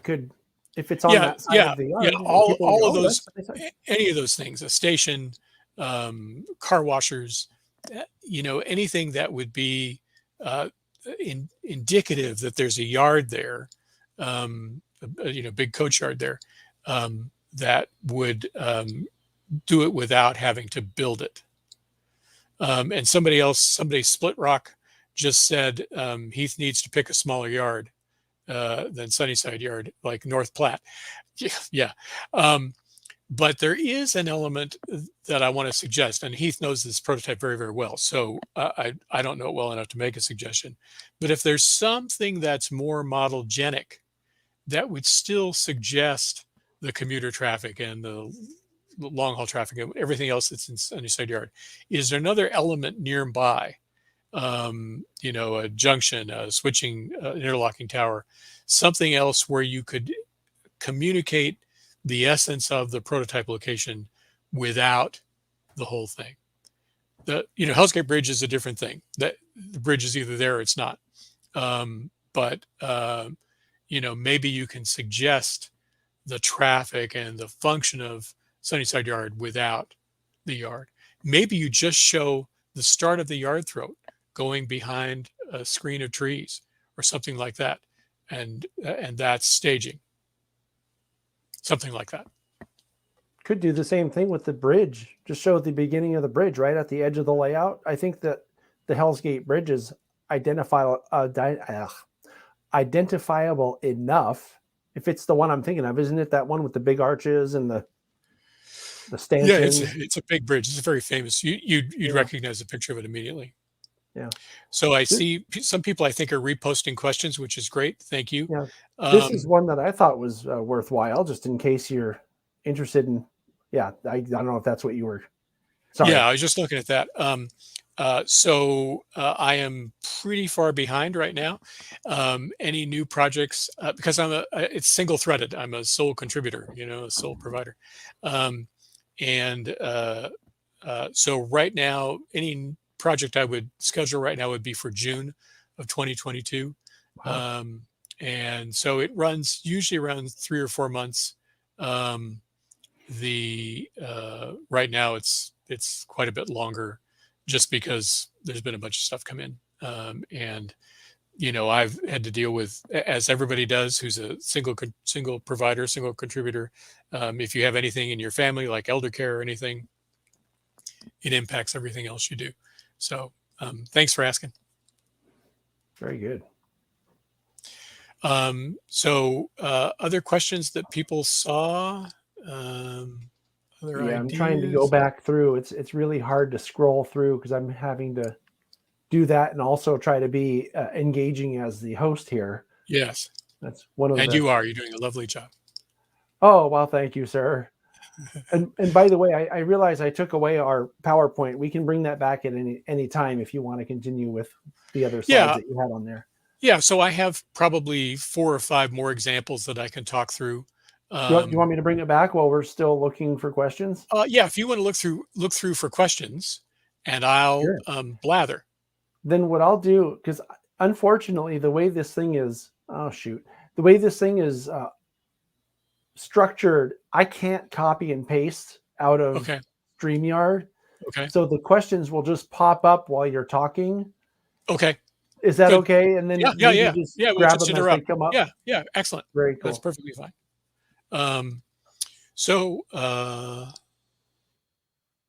Okay, model railroaders love beer.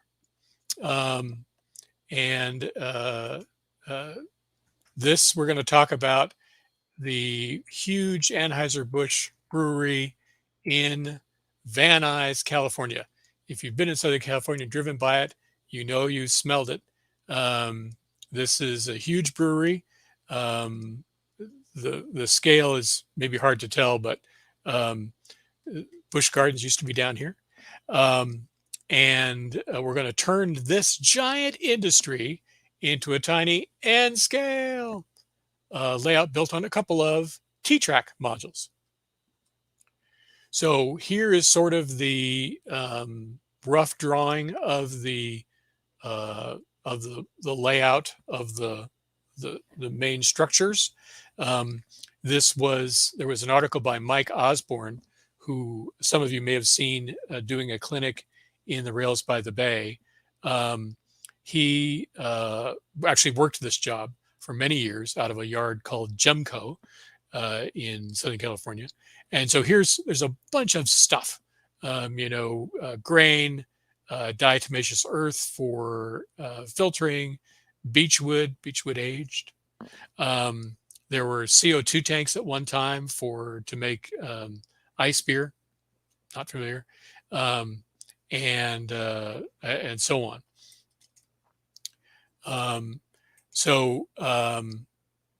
Let's see. Let me do a couple slides, then I'm going to go back to this question because it's a good question. So here, in about 1 by 4 feet, a 4-up T-track module is the industry. It's a giant brewery in 1x4 feet. So we're using sure spots, bottles and cans, cardboard goes inside the building.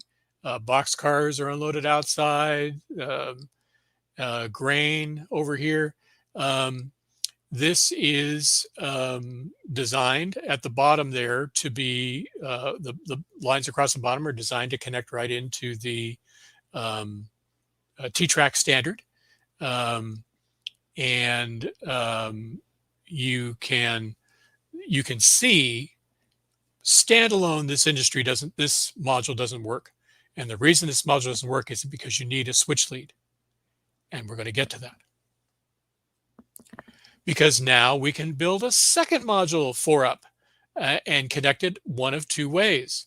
Either directly, so you have an industry switch lead in the top diagram, industry switch lead along the top, and then the yard switch lead, and two people can work or more quite happily.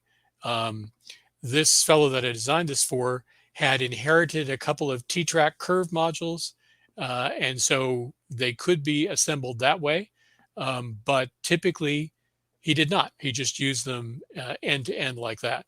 So those are not joined in a standard way at the top. And T-track modules are built with Kato Unitrack, so they hold themselves together. So this was just put on a couple of card tables. He took it apart, stored it. He lived in a condo. There was a storage shelf above the hood of the cars. Everything just went up there. Really a cool layout based on, large industries, prototype inspiration, staging. In this case, the staging is trains would leave cars in Gemco Yard nearby to be switched in and out of the brewery. And so we imagine those cars in the yard have been left by other trains. And so, this is just a really good example of how you can take a giant prototype scene and edit it and distill it and select it and turn it into something that's modelable. All right, let's go back and answer a couple of questions. Yeah, there was one you mentioned, and I highlighted it, but now I lost it again because of this challenge with this. Here it is. Something about the yard throats. There you go. Is that the one you were thinking of? Yeah. So, so that's certainly, this idea that you just need the yard throat. But if you're going to use it, you need at least a little bit of length in the yard tracks, or else there's no reason to do the switching. So my suggestion for Heath was, just show the yard throats almost as a dummy or just staging behind it, but not actually switching it. So, but yes, certainly you can condense a very large yard into something shorter, maybe fewer tracks, less in length, still get the same experience. Absolutely. Mm-hmm. Yeah. I mean, that's one of the things, again, that I think a lot of people have done with yards is they put all the correct switches in, but then they shorten the yard. So they know it'll work. They just don't run as long of trains as the prototype did or does. Yeah. And you just have to be careful as you add yard tracks, they're getting shorter and shorter. Right. So right. I've seen people say, I condensed this 10-track yard. But the last yard track is only a foot long. So right. Is it even worth having? Yeah. And you mentioned something earlier about, talking about modular layout design. That might be a good topic for in the future sometime if you ever want to come back and do another one of these. So I think what would be interesting is to maybe some guys from the Fremo group, Falkenberg and Steve and those guys. And I could just, add some color commentary. You can just make fun of them as they talk. No. Those are smart guys. No, I'm kidding. No, I got to be careful. I don't want to pick any fight with those guys. Yeah. Well, there's more of them too, right? So they could gang up on you. Yeah. So let's do another example. Let's see. Andy says, Andy, such a difficult choice. So A lot depends on, kind of how old are you, how long will you live in that house? All of those things are questions to ask. And I see one other question there from Philip Taylor about any advice for O scale. Don't let me forget that. I do have some suggestions. Okay, I'll try to scroll up and find it again. Yeah, I've got it. If just mention okay. O scale. Just mention O scale to me, so I won't forget. Okay. So Andy, I guess I would just say, if you find that the thing is sitting and you're not enjoying it, you're not working on it, you're not operating it, then kind of what's the point of having it? And maybe it's worth tearing it down. Another thing to think about is, maybe you just need a change of pace, a change of, and maybe a small switching layout would whet your appetite. Really such an individual decision. That's tough. That's tough. Yeah. Well, I mean, there's another way to look at it too, Byron, which is even if you are older, you might look at it as, do I at least want to have something to enjoy in my final month of life? You know what I'm saying? Yeah. And you can think about building sections, that you could take with you. If you expect a move, you could start to build some sections. Joe Fugate, publisher of MRH, is doing that. I don't think he's moved yet, but he's planning to move. Yeah, Coma, right? And yeah, tore down the big layout, and is now building sections. I make a distinction between sections and modules that almost nobody makes anymore. Modules are things that are designed to connect in a standard way with other people. Sections are chunks of layout that may not be standard, may not have a standard interface. They're not synonymous, though. I think it's an important distinction to make because, you can have, there have been a number of layouts that I've documented on layout tours that are sectional and not modular. They can only go together one way. And I think that, I think it's an important, just as someone who's kind of a nitpicker about semantics, I think it's an important distinction. Yeah, I do too. And unfortunately, the commercial magazines are abandoning it. And I think that's a shame because I think there are distinctions that are important that people who don't know should understand. So Philip Taylor asked, any advice for O scale? I published a couple of layouts in the last MRP 2021, which was last year. One is a big S scale switching layout, and another is an O scale switching layout. In relatively modest spaces. And I think one of the key things is to think in 1 dimension or 2 dimensions as opposed to 3 dimensions. So anywhere you can use a flat, either against the backdrop or at the aisle, where you don't, because the problem with O scale is not just the size of the models. I mean, they're big, they take big curves, all those things are true. But in 3 dimensions, the industries are massive. And so anything you can do to bring an industry down to 2 dimensions is, I think, a huge point for O scale, and one I would think about. The other thing about O scale, to think about any larger scale, S or O or whatever, is to think about, can I select industries and therefore rolling stock that are smaller? Can I choose an era? Can I choose a location where there are only 40-foot boxcars or whatever? And that will let me use maybe a smaller minimum radius, maybe lower number turnouts, and get a little more in the space. Makes sense. Oh, by the way, I want to mention something real quick, just in case people don't realize it. I know Andy. I love Andy. The final month of my life comment was just a joke. Yeah. I mean, I am a jerk, but I'm not that much of a jerk. I would never say that to a stranger. Yeah. Only people he knows. Right. Yeah. I only abuse the people I like. Yeah. So I see a question. T-Track is 1x4. T-Track actually is about 1 foot is the base module, but you can build 2 up, 3 up, 4 up modules as well. So that's part of the standard, is a not many people build them, but certainly you can, build that way. Now, there was a question that was there just a minute ago. Oh, Givens and Druthers. So I don't use the term Givens and Druthers a lot, partly because people use it incorrectly.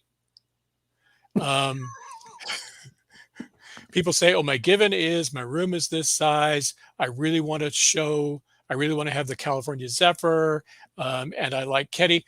Those aren't givens. Those are druthers. Givens are things that you cannot change.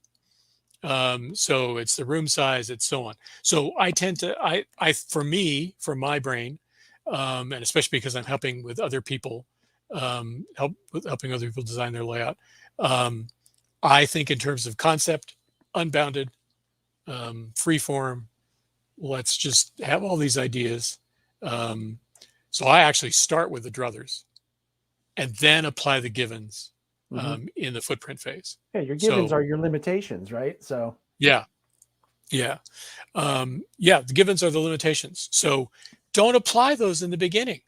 I think, and one of the reasons I can do that and John Armstrong maybe didn't, is because he was communicating with his clients via blueprints that had to be taken down to a blueprint shop. He's hand drawing, taking to the blueprint shop, shooting a blueprint, mailing that to the client, letters back and forth. I can send somebody a PDF. They can comment on it instantly. The turnaround is so fast, and we can do so many more iterations. I've done a few redos of layouts for people who paid for a John Armstrong plan, got a custom plan, and then just thought, I can't build this. It's too complicated. The structural work is there's too much anti-gravity needed to keep these decks apart. And so the idea there is to to have they wanted a simpler layout.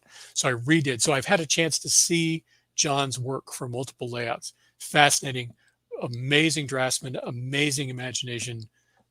I am not fit to clean up the pencil eraser shards from his floor, but the tools we have now let us do things in a different order. So that's why I talk about conceptual phase, footprint, and details, as opposed to givens and druthers. But the process is still important, whatever way you do it.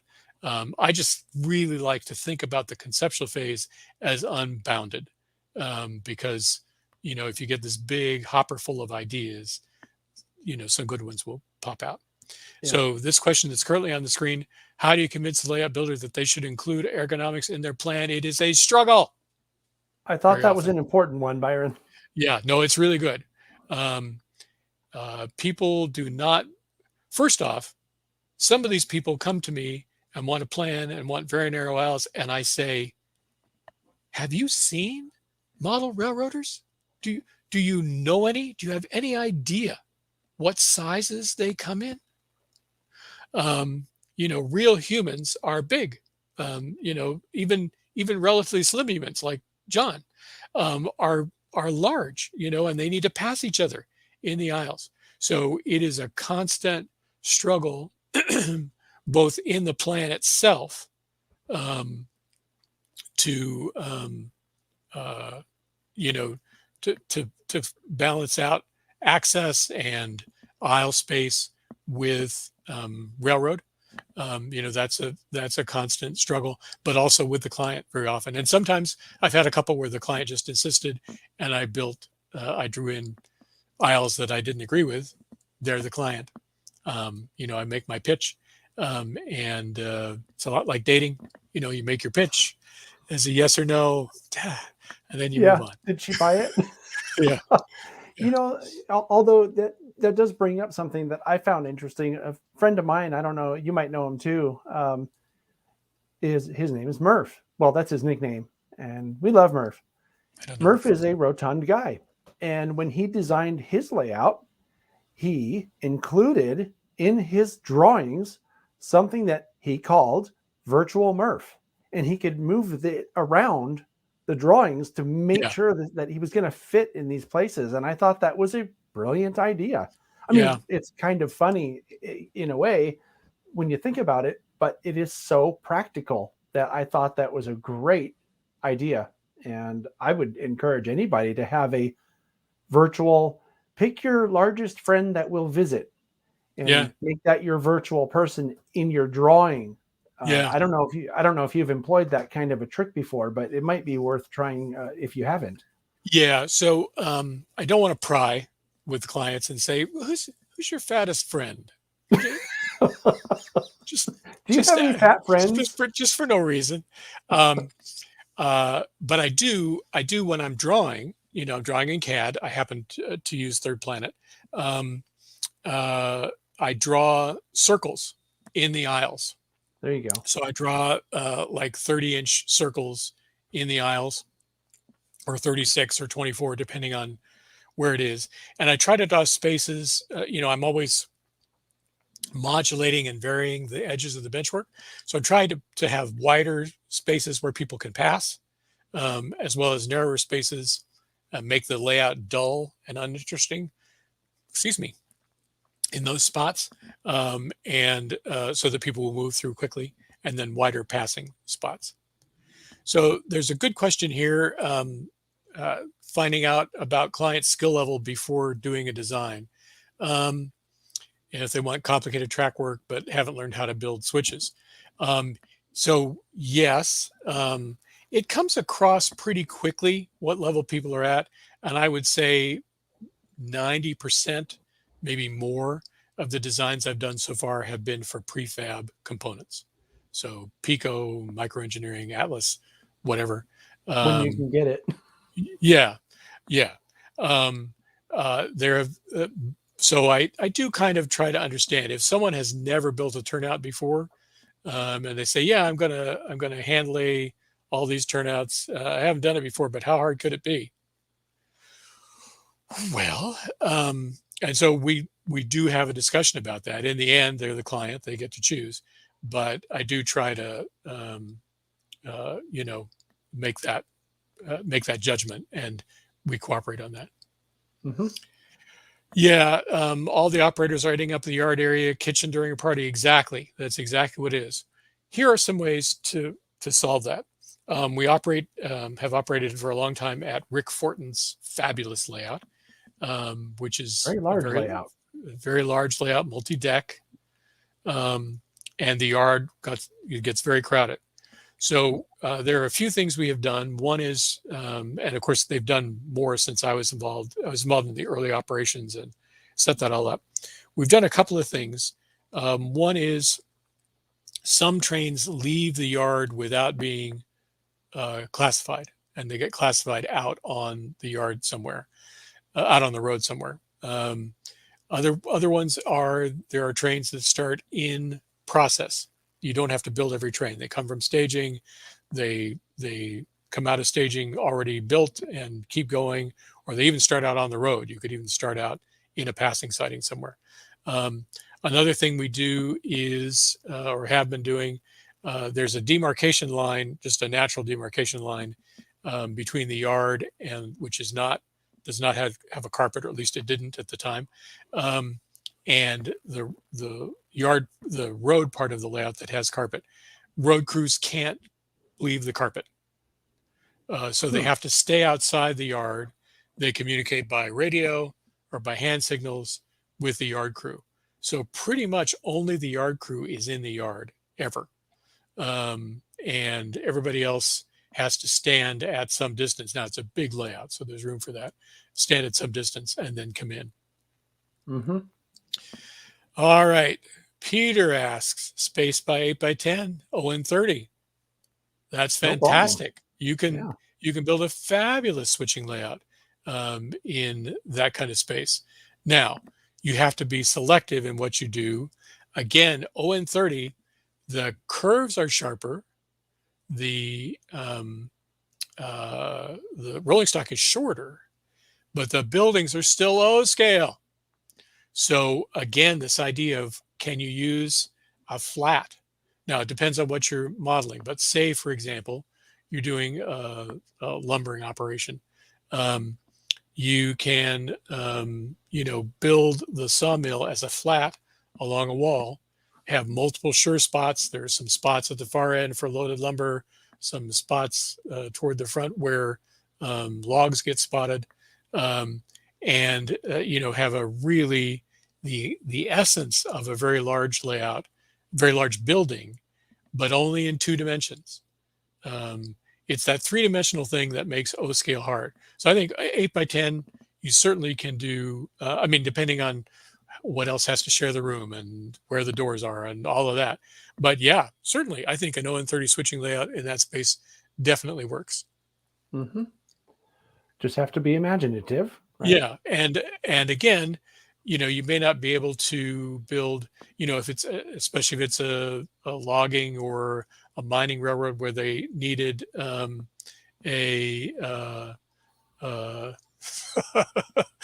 sorry, I'm laughing at the next concept. He's here. Yeah, Murph is in the building.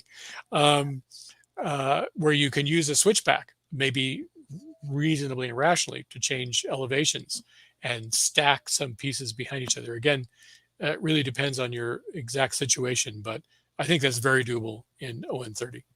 For sure. Yeah, 3 foot diameter is pretty good, but if 2 people are going to pass, or 2 people are going to work back to back, you probably need more than 3 feet, even more like 4 feet or more. And if there's a busy deck on top of the lower deck, all of those things come into play. Yeah, I've done some videos with Jack Burgess about multiple deck design, and that was one of his points, is that you do not want a busy yard on top of a busy yard or below another busy yard. Exactly. There's just no space for it. And we talked a little bit off camera, beforehand, and I mentioned to you, Byron, that one of the things that I enjoy about doing those videos is that they're the explanations of why things were done a specific way makes so much sense. And his entire layout, I think, is a great study in heady design, because everything that you can think of, from not having the caboose in one town and the engine in another town, to not having a busy yard over another busy yard, to knowing the lengths of your siding. There are so many things, and to think that he came up with all that stuff really, I think, before layout design SIG was a thing. Just goes to show that methodical, systematic thinking of how to fix a problem before it happens. Yes. That's and I see someone I see someone in the chat saying, I always have too many givens. Yes, you do. But we love you for it. I saw that somewhere. I was going to put that up. Yeah. No, it's tough. There are things that people are in love with for good reason, because they're cool, because they communicate the essence of the prototype. There are lots of reasons to really be in love with a lot of elements, but and that's why I really recommend the conceptual phase as being this unbounded thing. But then, the rubber meets the road, and you have to actually design something that will fit in the room. And that's where the footprint phase comes in. And I should just mention, in my design process with clients, because I think this may be of interest, I don't know. We do talk about the concepts first, the conceptual idea, and I try to get as much from them as I can about what they want to see, what's interesting, and so on. And then the first thing I give them is a footprint drawing, right? Sometimes I call it a structural drawing. It's to scale, but not in detail. So a yard will be just represented by multiple lines, maybe a very rough idea of where industries go and so on. And we iterate on that a few times, maybe a lot of times, once 15 times. Not anybody that's on the chat now, but so that process goes on a long time. Sometimes the footprint, and sometimes I get it right the first time, occasionally, rarely. and then we go to the detail phase. Yeah. Though, I think that Robert Darby made an important point, which is compromise is key. Yeah. And I think that I would imagine, Byron, and maybe we could talk about this some other time, but that's got to be a real challenge, because I'm sure there are people who come in and they want something that they really just can't have. I mean, because you can design a lot of stuff and you can be very creative and very innovative in what plans you come up with. But if someone wants something that is just, I mean, how do you break it? I'm curious. How do you break that to someone? I mean, like, sorry, it ain't happening. Yeah. So I think the footprint sketch is the great awakening. They see the footprint sketch and go, "Oh, wow, that I see that won't fit." That happens over and over and over again, and it's good. It's fine. But that is the point and that's the point where it should come. Until that point, they should be conceptual, and it's only when we have to get to scale that we need to compromise and choose. Right. Someone had printed, I think maybe it was Heath, said, "Has anyone ever asked you to design a layout and then they're going to build the building around it?" Yes. Yes. It's not always super successful because people's eyes are bigger than their stomach, and without the bounding of a building that exists, it can get too big in terms of maintenance and construction and cost and time and years left in their life, productive years left in their life, and so on. How many months I have left? Yeah. Yeah. In some cases. Sometimes you just send a fruit basket and wish them well. No. So don't bother building your layout. You're too old. Yeah. That would be a great card back from you. They'd save a lot of money, I bet. But here, have some bananas. So it does happen. I have designed a few layouts that I knew were never going to be built. They were just too big. It was just too massive an undertaking. And in some cases, in fact, some people who had John Armstrong design layouts for them said, "I knew I was never going to build it, but I wanted a John Armstrong design." Well, just to have it, just to see it. It was an NFT. Maybe they wanted a Byron Henderson design. Yeah, I don't think it's quite there. But well, I don't know. After this program, it's going to be hard to go to the mall, Byron. You're going to have girls coming up wanting to take selfies with you. You know? Yeah. The problem with model railroad groupies is they're all 60-year-old men. I'm trying to give you something to dream about. Yeah, thanks. It's nice to have that picture. So, so here's a question. What are some good or popular industries to design a switching layout around? Good question. And of course, it's going to be individual for everybody. I like multi-track industries, like one big, and I should probably have mentioned that in the slides, one big multi-track industry as opposed to 3 or 4 tiny industries, each with their own spur. So chemical plant, some kind of a food plant, a steel mill, although those are huge. Those are all, I like multi-track kind of things. I think that's more realistic. You can put them against a backdrop usually. If it's the right area and locale and era, lumber mills are great. So any of those I think could be the inspiration. And in fact, let me just show you a slide. One. Well, let's bring it up. So here is a cement plant, perhaps my favorite. I love cement plants. My wife, every time we go by a cement plant, we drive by one, I say, "Oh, look, you see what?" And my wife is so uninterested. Does she humor you at least? I hope. She used to. She used to. Those were You the don't days. sound bitter at all, Byron. No, I'm not. No, I'm just facing reality. So my wife is very understanding and very tolerant.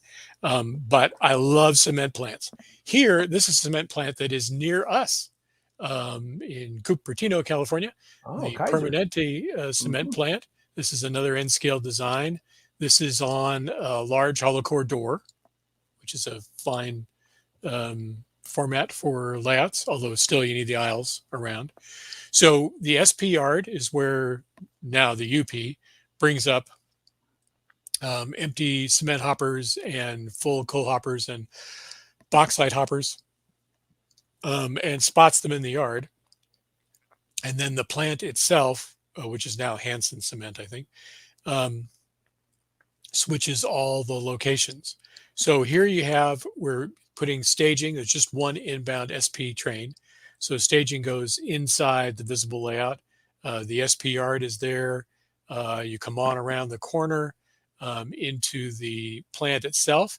You have a long switch lead, which could be connected for a through running connection if you want. There happens to be this road bridge in real life over the entrance to the SP yard, or even over part of the SP yard, which is a great view transition.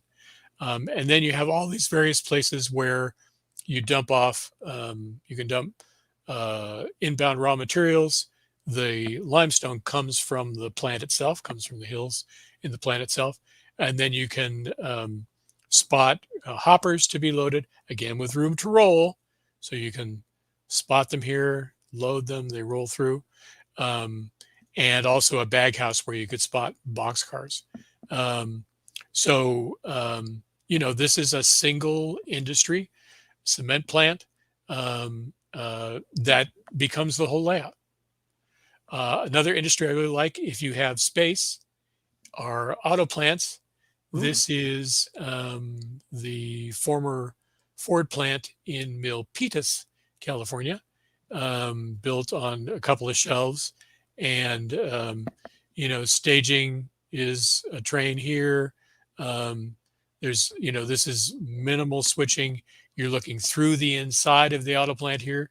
There would be many shore spots inside here with spaces between where they put bridge plates down.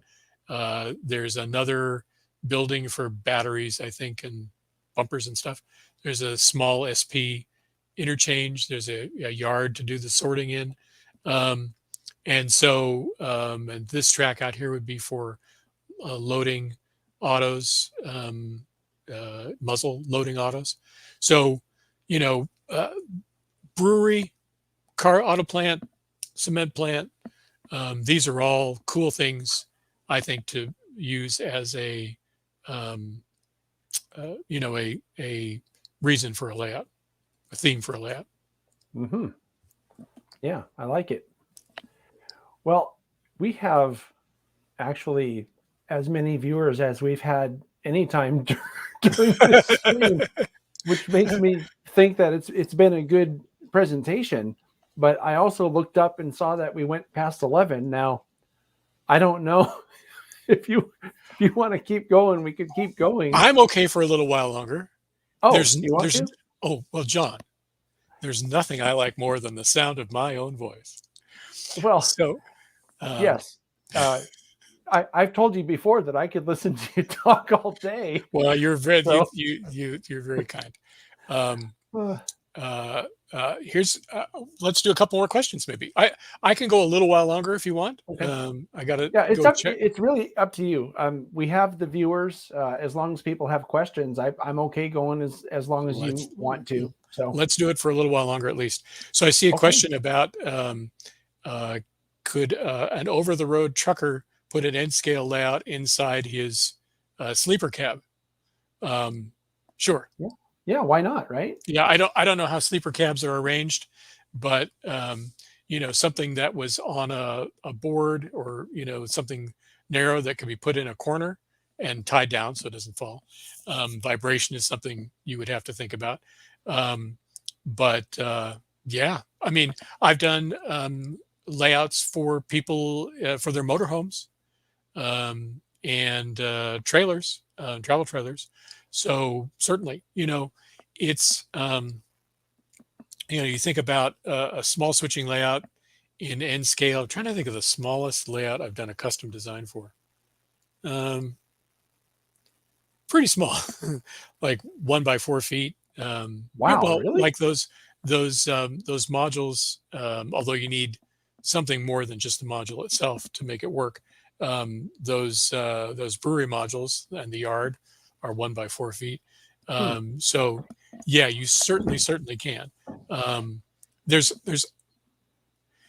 I'm going to say there's always room for a layout, and it's about sharing space sometimes, but I think there's always room for a layout, but you have to be very selective, obviously. Mm-hmm. Someone's asking the question here about research that you do for client designs. Which I want to ask a question that's related to that, but goes with it. Well, yeah, I guess that's what related means. Yeah. Here. Yeah. maybe it's been too long for you on this stream. Yeah, maybe I need to eat lunch pretty soon. So the person that asked this question is a friend and a client, and he does an exceptional amount of work himself. He's probably done the most work of almost anybody that's ever done a design with me, and provides very detailed research. And I just add a little bit around the edges. So it really varies on the client. Some clients have done a lot of research themselves. Other clients have done a lot less. So it really varies. I think on average, I probably spend, they're so varied. Kind of a hard question, huh? Yeah. I think, so most of my layouts are what I would call, kind of medium sized, like 100, 120 square feet, 140 square feet. Statistically, that's the largest number. So for a layout like that, that's prototype based, I probably do 8 or 10 hours of research myself, depending on how much they've done or haven't done. Some people just don't have the tools. I do still work with a few people who don't have internet, not very many, just a handful. So some people don't have the tools, and I enjoy the research, but sometimes a client will deliver a beautifully illustrated, this only has happened a couple of times, beautifully illustrated PowerPoint with photos and maps and drawings, and it's really a pleasure to work with that, because then I can spend the time that I do research to find little nuanced things that add. On this particular layout I'm thinking about, I happen to see on Google, it's a modern era layout, happen to see on Google Street View this little funky market in a residential area, and it's just very, very cool. Just to set the scene and the stage, this little funky place in the middle of a 1950s era housing tract. Depending on how much the client has done, I can maybe do a little more of those, grace notes on top of what they've done. The question that I had that was related, if I could, was, yep, have you had to bring someone back down to earth, or is your approach such that if someone wants to do something that really is pure fantasy, you would just indulge that and say, oh yeah, well, whatever. I mean, if you like it, it's cool, right? What's your approach? Yeah. So my job, a big part of my job is saying, no, you can't have it. Can't do this, right? Stop. Because people always want more, and it's good. I do suggest this conceptual phase that's unbounded, and I think that's important. It's important to start unbounded, because then you find all these nuggets to draw from. I have fired a couple of clients who were not realistic, and just refused to. You just couldn't not refuse to. It's not like they were jerks.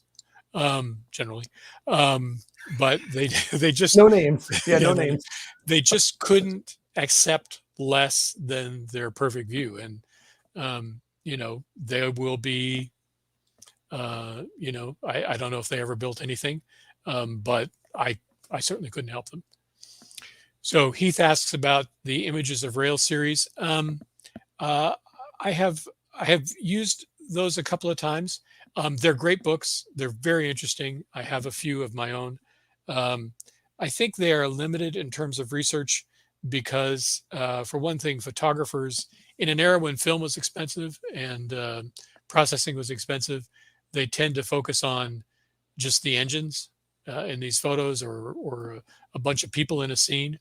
That's,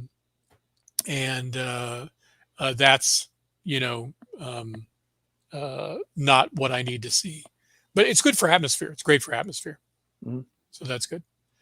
And I see a question here. Have you ever designed a plan where there's interchange between two gauges? Yes. In MRP 20 something, I did a design for Denver Rio Grande, starting from Pueblo and running to not Montrose. Anyway, and there's Salida, where there's dual gauge interaction. So that is really tricky. I've only done a couple of dual gauge layouts. It's tricky because you got to pay attention to where the third rail is, the inner third rail. So you have to be very watchful of where that is relative to the turnouts. So I have done that. It's tricky. It's interesting. But certainly can be done. Yeah, there's a couple of related questions that you can start answering this, and I'll put the other one up. They're almost the same question. Okay. But go ahead. Yeah. So yes, I get that a lot. People send me their current plan and say, I've already built this. What can I do to make it better?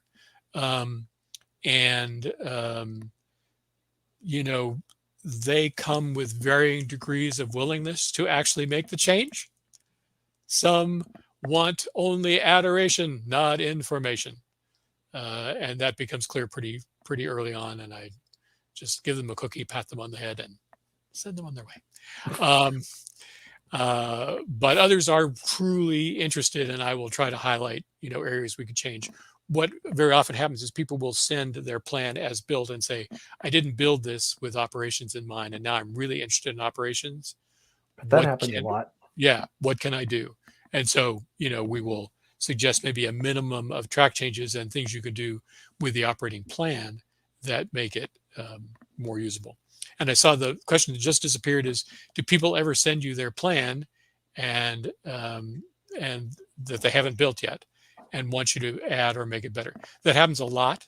And I would say 2/3 of the time we throw it out.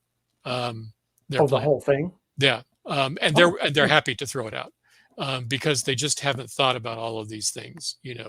What's the flow of traffic? Where are the runarounds? Is there a yard lead? All the things that I think,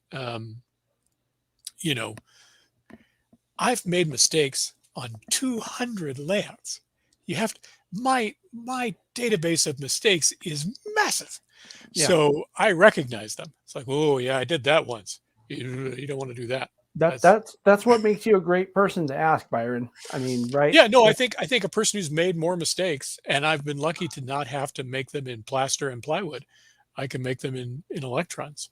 And including talking about mistakes, what's the number one mistake people make when planning a layout? 10 pounds of sugar in a 5-pound sack. Always. Yeah, talked about that earlier. Yeah, it's always just too much, not enough room for people, no attention to reach, weird switchbacks, but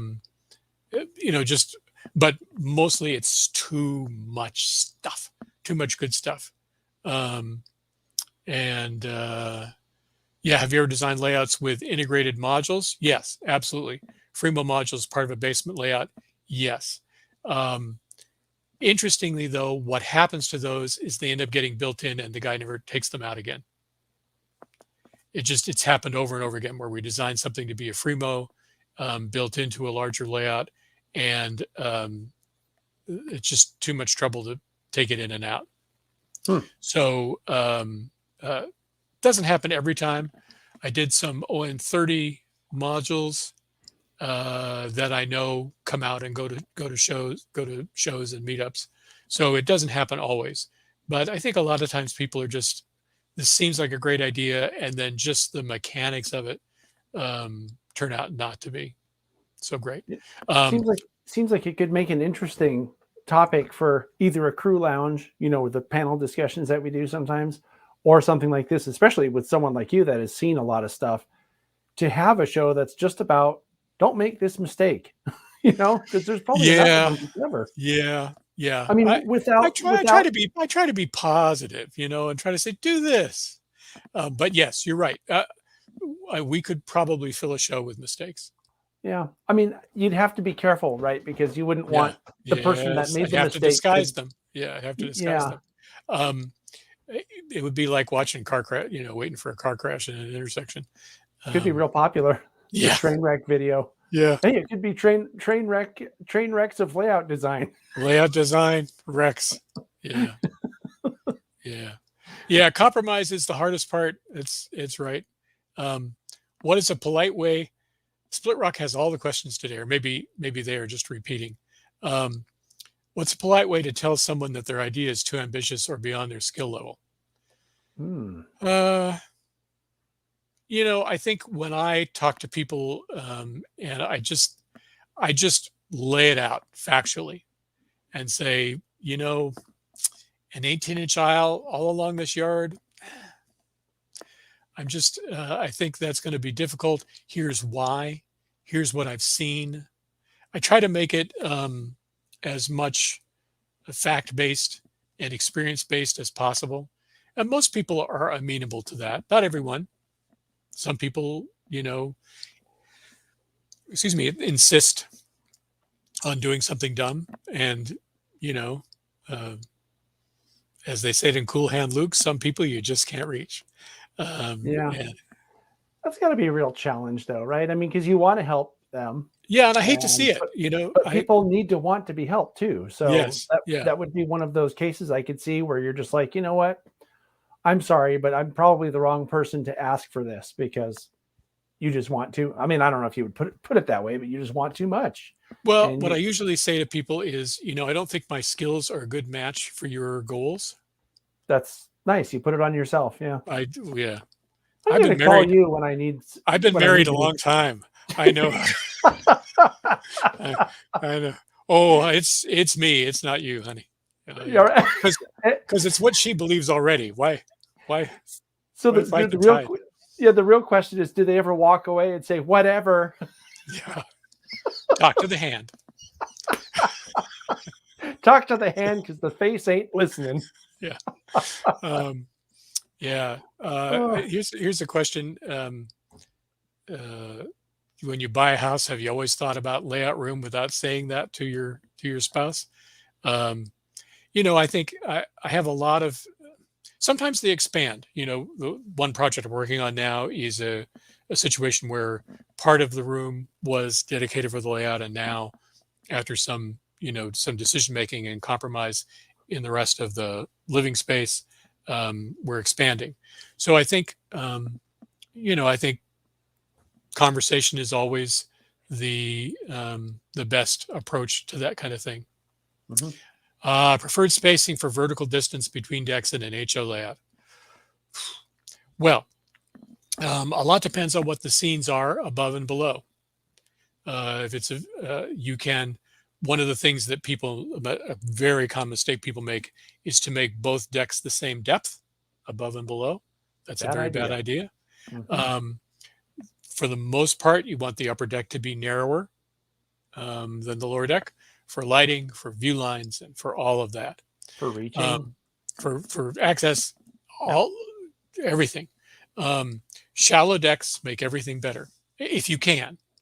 You may need a deep deck for a particular scene, but think about modulating that depth.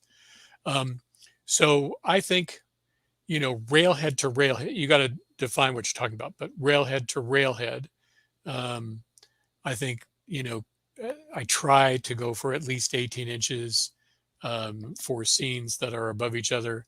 It depends on what the lower scene is. If it has any tall buildings, you need a little more. Keep in mind the depth of whatever you're doing with the bench work above. And you want to minimize that as much as you can. But it's always a trade-off. How much do you want to climb? How long do you want to train to be on a climbing ramp or in a helix or whatever? Always so many trade-offs. One of the things people do consistently, and I did early in the designs I did because I was looking at Armstrong and other published designs, is I did not give enough space for the staging deck below a visible deck. Because you have to get your hand in there. You can't just drag the wounded to safety if a car derails. You may have to get in there and do something or maintain some track or something. And if the track above has switch machines in it or whatever, you really need more space. I like, and I kind of was convinced of this by Rick Fortin, who many people know is building a beautiful layout and for many years was a custom layout builder. And we worked together on multiple projects. And he really reminded me and showed me that, especially if you're going to put sections together, a visible section and a staging section below, you need some space to be able to get in there and see what you're doing and make those track connections. So I try now for, 8 inches railhead to railhead or more to get enough hand clearance in HO and really even in N scale, because you've got to get your hands in your hands. Yeah. Model your hands are the same scale regardless of the models, right? Exactly. You can compress a layout, you can't compress your friends. And so Virtual Murph taught us that one. Yeah, Virtual Murph. So I think I like to have a lot of space. Philip Taylor asking, do you recommend building in stages? Recommend is a strong word. Probably depends on the layout, huh? Yeah, it depends on the design. It depends on the room, all of those things. I think it's great when it works. There are times it just doesn't work. You have to, just because one piece doesn't fit before the other does. Certainly, one of the things I like when people do, I enjoy it to see their layout, and I think they enjoy it too, is getting the basic footprint in, getting the basic bench work and track in, and then scenicking one area at a time, so that they have something that's finished, and then they go build some more track and then scenic an area and so on. So I think that works. So it depends on the track plan. It depends on the layout, depends on the space, but yeah, building in stages can be good. Yeah, it seems like the answers to a lot of these questions, or the answer to a lot of these questions, is it really depends on the situation. Almost always, right? Yeah. Here's another one. What's your preferred minimum radius? The answer is as big as possible, right? I mean, well, generally, no, not really. It depends. It's interesting, and if, your thought is the right first thought. Your thought is exactly what people think first. I know enough to get in trouble. Yeah. So I don't have a set minimum radius for different scales. It's kind of courses for horses, right? So horses for courses, whatever it is. If you're building an industrial switching layout in HO scale, depends on the era, for example. If the cars are short, you may be able to get by with 24 inches, 25 inches, 26 inches. Minimum radius doesn't have to be an even number. It can be an odd number. It can be a fractional number. I do, sort of in HO, 28 inches is kind of a radius that will fit most everything, not everything, but most everything. So I kind of think about that 28 inch in the relation to other scales, whatever it is in the other scale. But the key thing is sometimes you can have a radius. John Armstrong once, I met him a couple of times. And one time he was talking to a group, he said, the only thing worse than a minimum radius that's too small is one that's too big. Because it takes up space in the room that you could maybe use for other things. It limits you. The larger the radius, the shorter the straights. And we need tangent track. We need straight track so desperately in model railroad design. That's what's in short supply. So, minimum radius can be too big. But it really depends on the equipment you want to use. Can you hide some of the minimum radius curves? And by the way, if your main line has a 22-inch curve in it, that's your minimum radius. Don't tell me, I have a 36-inch minimum radius except for one 22-inch curve. No, your minimum radius is 22 inches. And everything else is a bonus. So you got to be realistic. You got to keep it real. And that's, kind of a general principle is keep it real. Yeah. One of the interesting things that I've thought of during the conversation is that can also be a determining factor of what exactly you end up modeling. Because if you don't have space for big radius, you have to use smaller equipment, maybe shorter cars, depending what they are. That's why I think a lot of people go with steam era, 40-foot or 36-foot cars, get a 040 or 060. Yeah. Just do something small. Yeah. No, I think that's right. And that's one of the attractions of ON30 actually is, the cars are pretty short. Again, the buildings are huge. You got to allow for that. But something like that, I've done a couple. It's not really my strength. Tin plate layouts, O gauge tin plate layouts. But those curves can be very tight. I think people, some people could be satisfied with kind of any era. They just want a layout, with some interesting switching, for example. And so, earlier eras really, if you can get the motive power, are interesting in that way. Bill Kaufman's previous layout before the San Francisco based layout was a layout, and I will not get the exact expression right, but it's a layout set in the 1920s, operated as if it's in the 1910s.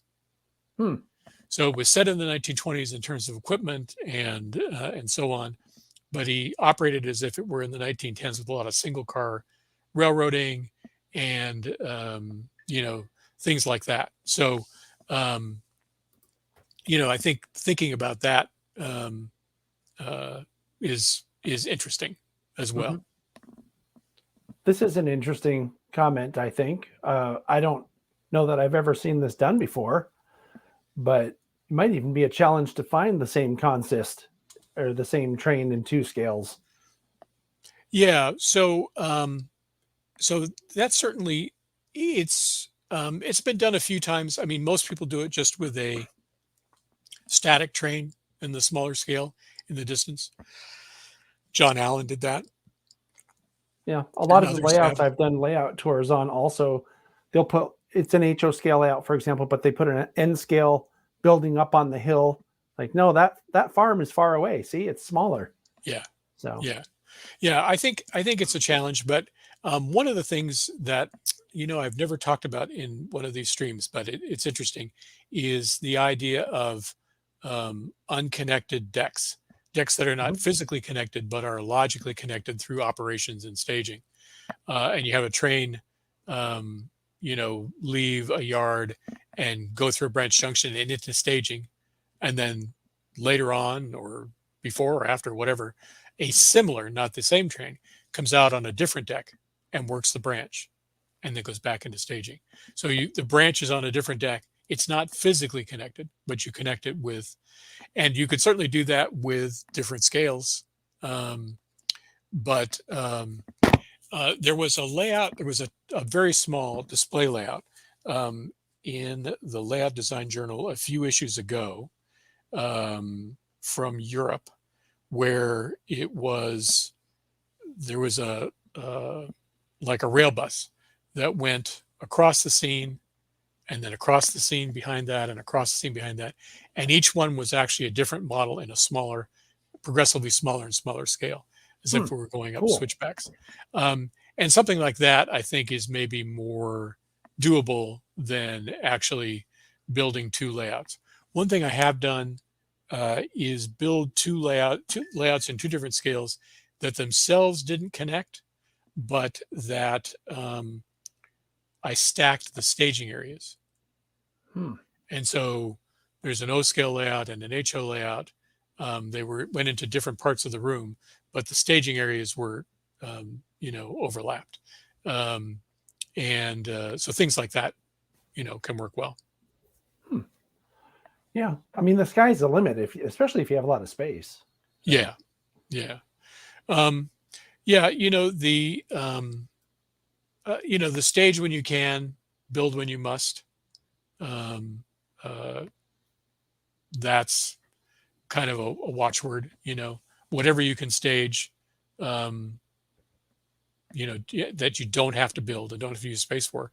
That's great. Yeah. Can you come back on sometime and do this again? You'll have to talk to John. I'd be happy to. Yeah. Someone asked this question, but someone also already answered it, which is put it as a link. The secret producer woke up, I guess. Thank you, Sydney. Oh, here you go. The dirty little secret. The shoemaker's children have no shoes, okay? Just let it go at that. No, so I do not have a layout right now. As I mentioned, my little San Jose switching layout withstood or suffered a gravity incident and broke off a bunch of chunks. I do have a design for my next layout. We are actually planning to move soon. We're going to stay in the area, but get rid of stairs. And so I may not build until we get to the new space. But, that's... so I do not have a layout right now. It is embarrassing. And thanks for bringing it up. Though, Byron, this is actually a serious question, right? You do layout design consultations for people. I think I know the answer, but I'm going to ask a question anyway, because I think it's worth going over, which is, when you're going to build your layout, are you going to talk to someone else about it, or are you going to just design it yourself? I'm just going to design it myself. And the reason is that I want to see if my idea works for me. And I'm not talking about a huge layout. It's going to be a small switching layout, probably, given the space we will likely have in the new place. So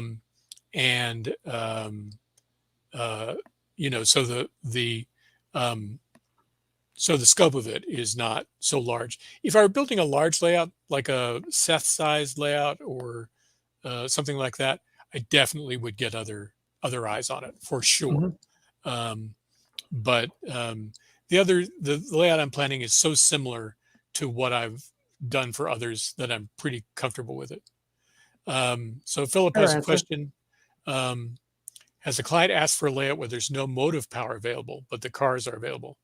Oh yeah, that happens a lot. And they expect to use stand-ins until that is available, or somebody makes a shell in 3D printing. 3D printing gets better, whatever. So yeah, that happens a lot. And I encourage people to do that. Use the stand-in power. I have clients who, building a steam era layout, but have obsessions with diesels, because the brass steam just doesn't run. The brass steam of the engines they have doesn't run that well. The ideal mechanism for round the room layouts.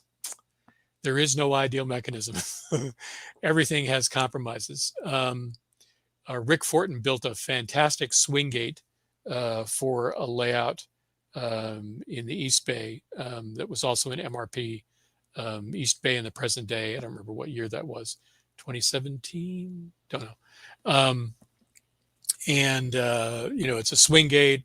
The hinge is offset. There's a little tab that swings it into, because they tend to torque. So you have to try to, a long gate will torque. So you have to square it back up. Rick's the master builder.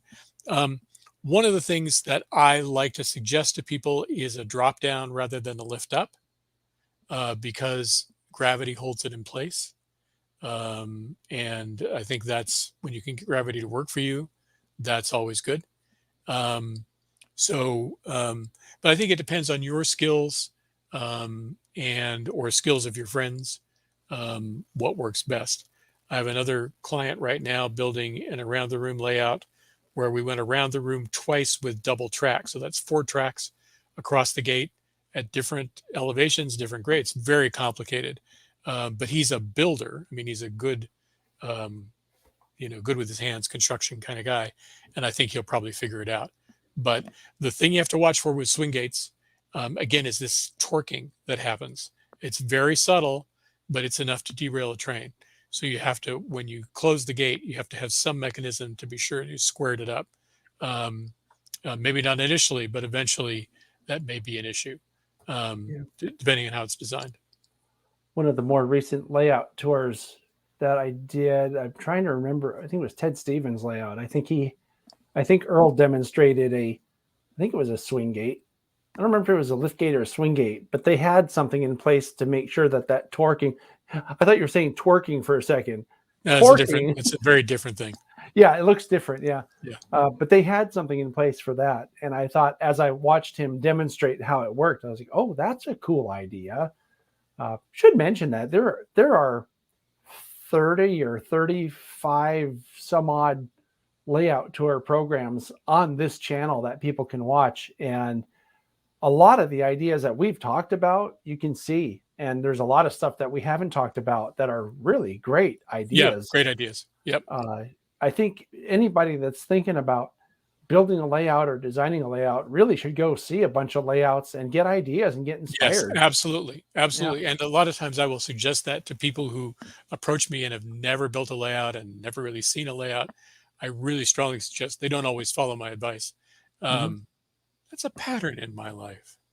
That people don't follow your advice? Right. Yeah.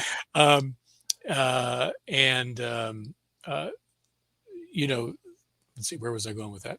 Oh yeah. And so I suggest to them always to try to see some layouts, talk to people with layouts, and let their ideas get focused with that. Yeah. There's nothing better than some inspiration, right? And that can come from a lot of places, but seeing someone else's layout, you're like, oh, I really liked this. Yeah. I really didn't like that.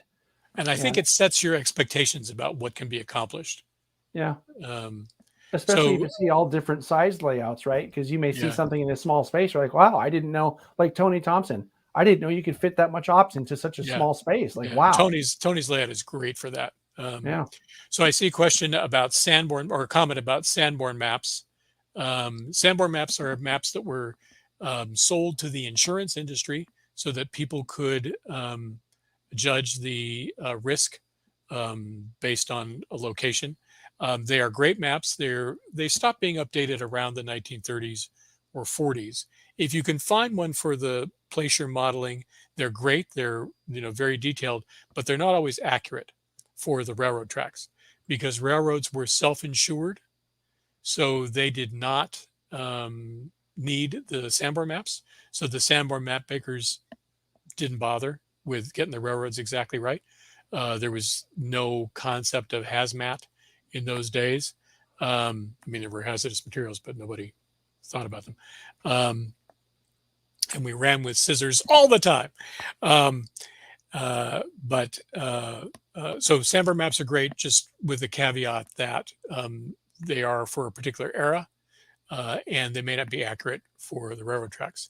There was Split Rock had a question up there just a minute ago.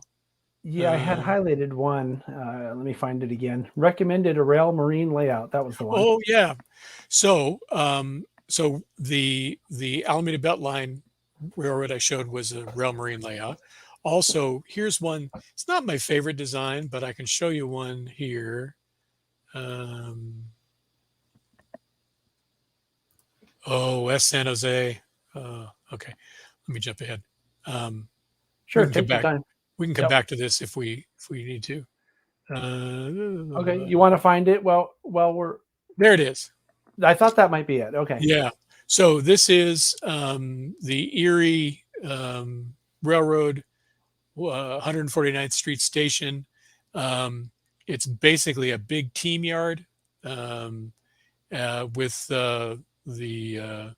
the Walthers kit. The interesting thing about Erie, this 149th Street, is that because of the way the river there is arranged, the car float was less out into the water than in most places. It was more parallel to the shore. So that made it interesting. People have done this design in multiple scales, multiple times, but it's a great way because the car floats can give you interchange and staging. So that's cool.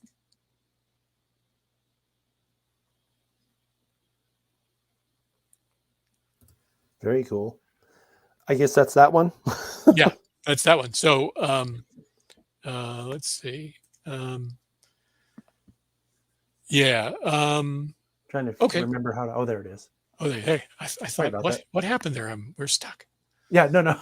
I was trying to remember how to take the picture off. Yeah, we got it now. All right, good. So, Cool. Any other questions? There was another one that I thought was an interesting question. If I can find it now, something about. Here, Heath. You keep looking. Yeah, I found Heath it. Okay. You can talk to Heath. That's fine. Okay. So Heath asked, how close to the edge of a layout should I run track? Not as close as you want to, Heath. Sorry. Right. I bet you get that a lot too, huh? Yeah. Like, so I try to keep. So there are a couple of things. One is you want a safety margin for if a train falls off. Also, again, back to the belly issue. Bellies overhang. And so I always try to keep a minimum of 3 inches to the track center. More is better. That's,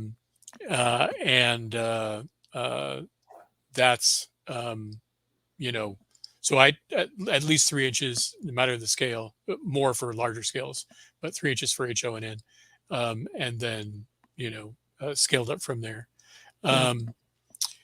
What is the most leeway a client has given you? This sounds to me like it would be a horrendously difficult task for someone to say, I have an 8x10 room. What should I do? Yeah, it is. It is very difficult to just go completely from scratch. I've only done that a couple of times. I've got another project I'm working on now where it's close to that.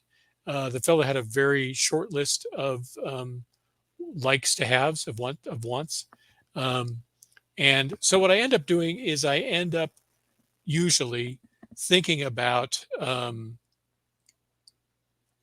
real life railroads that I've seen, prototype, areas that I remember, other designs I've done. And so I don't just plop pieces in. The other thing we didn't talk about today is layout design elements and how those can be useful, but also misleading, given a specific model railroad space. But so I usually draw on other things. I have done a couple of complete. So some of the more esoteric kind of designs I've done are for fantasy designs. I've done one based on the Discworld science fiction books. Discworld? So Discworld is what's his name? Hatchet, Terry Pratchett books. And there are, 40 or 50 of them. And one of them is about a railroad. And so it's a complete fantasy. There's goblins and trolls and elves and dwarves and humans. And so design a layout based on this science fiction novel. That was pretty cool. I've done one based on Warner Brothers cartoons with different scenes. That was pretty fun. and you're starting basically with kind of a blank slate. I've done a couple of Middle Earth, Tolkien related designs. So those, is that where Sam and Frodo take the train to Mordor instead of walking? Yeah, yeah. So you assume it's a few years after things have settled down. And Okay. Yeah. So here's a good question: where does the majority of your railroad knowledge come from? I just pull it out of the air. Whoop.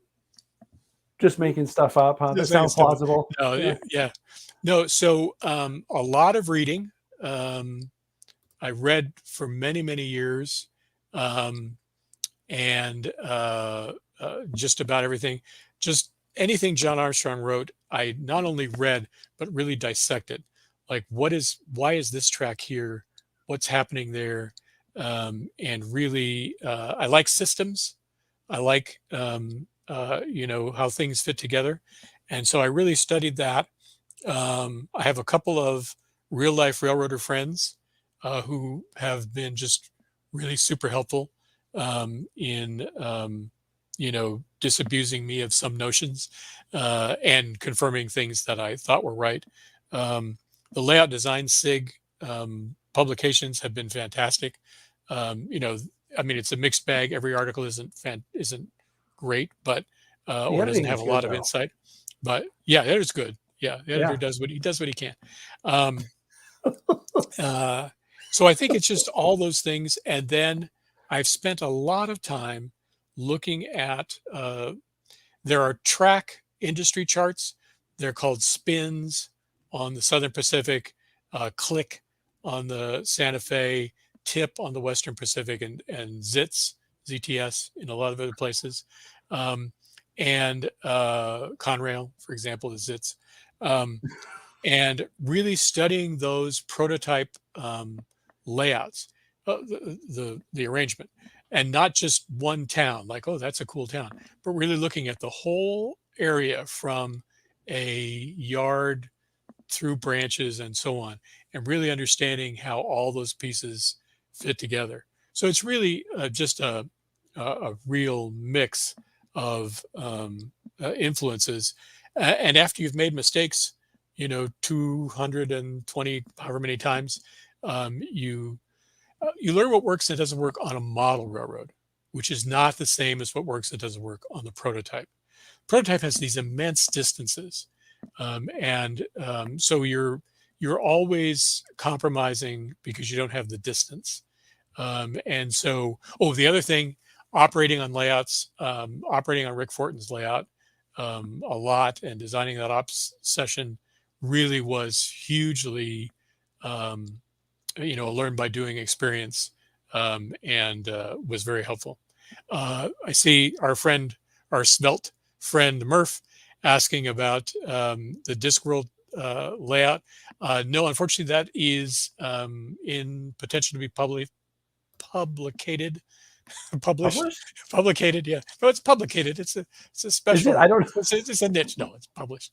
Is that like how we're conversating right now? Yeah, we're conversating. Exactly. You see, you got it.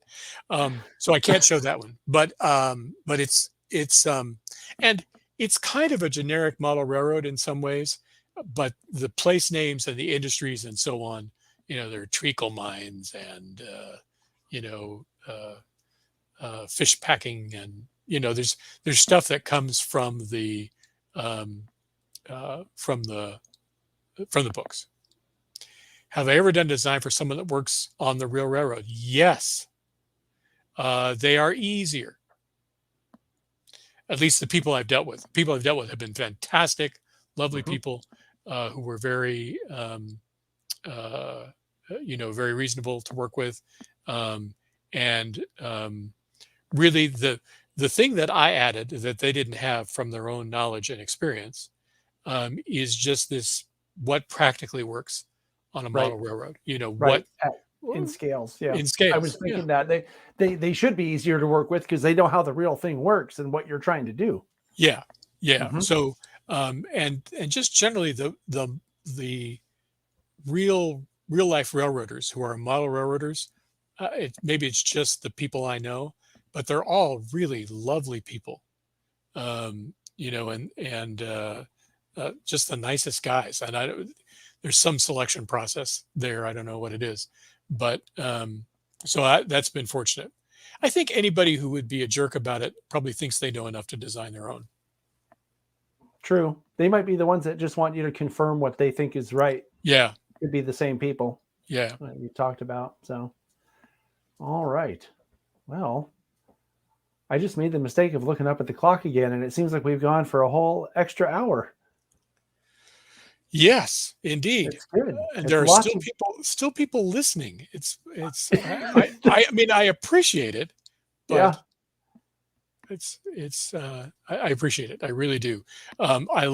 So one of the things I said to John the very first day I met him, and he put it on video, is space, time, and money are limitations for every model railroader, but knowledge is free. So I love to try to share as much of that as I can when I can, and I appreciate John giving me the platform and the opportunity. I appreciate you taking the time to do it. And we've had the conversations before, and we've done some of the Crew Lounge episodes together, and I've always found your insights to be very worthwhile, Byron. So thank you. I just wanted to mention one other, just to jump into the comments. Sydney mentioned Howard Lloyd's Claremont Docks layout, which is a fabulous layout in a bedroom-sized room, very rail marine oriented, and well worth looking up. Yeah, as a matter of fact, that's another one we have a layout tour of here on this channel. Yeah, I think she posted the URL also, and that's the modeling is exquisite. It's really, really nice. Yeah. And to top it all off, Howard is just a great guy too. Really, another one of those really nice people. Yeah. Yeah, that's one of the things that I've been really, grateful about, is all the really great people that I've met in our area who have all been very welcoming and helpful and generous with their time and their knowledge, and just I couldn't ask to be in a better place when it comes to the community here. Yeah, it's really a golden era for modeling in this area, I think. Yeah, I've had a chance to talk to people from other parts of the country, and their experience is just not the same. They're like, "Oh no, I got run out of the NMRA meeting." Like, what? Oh yeah, they were jerks, kind of. It's like, wow, that sucks.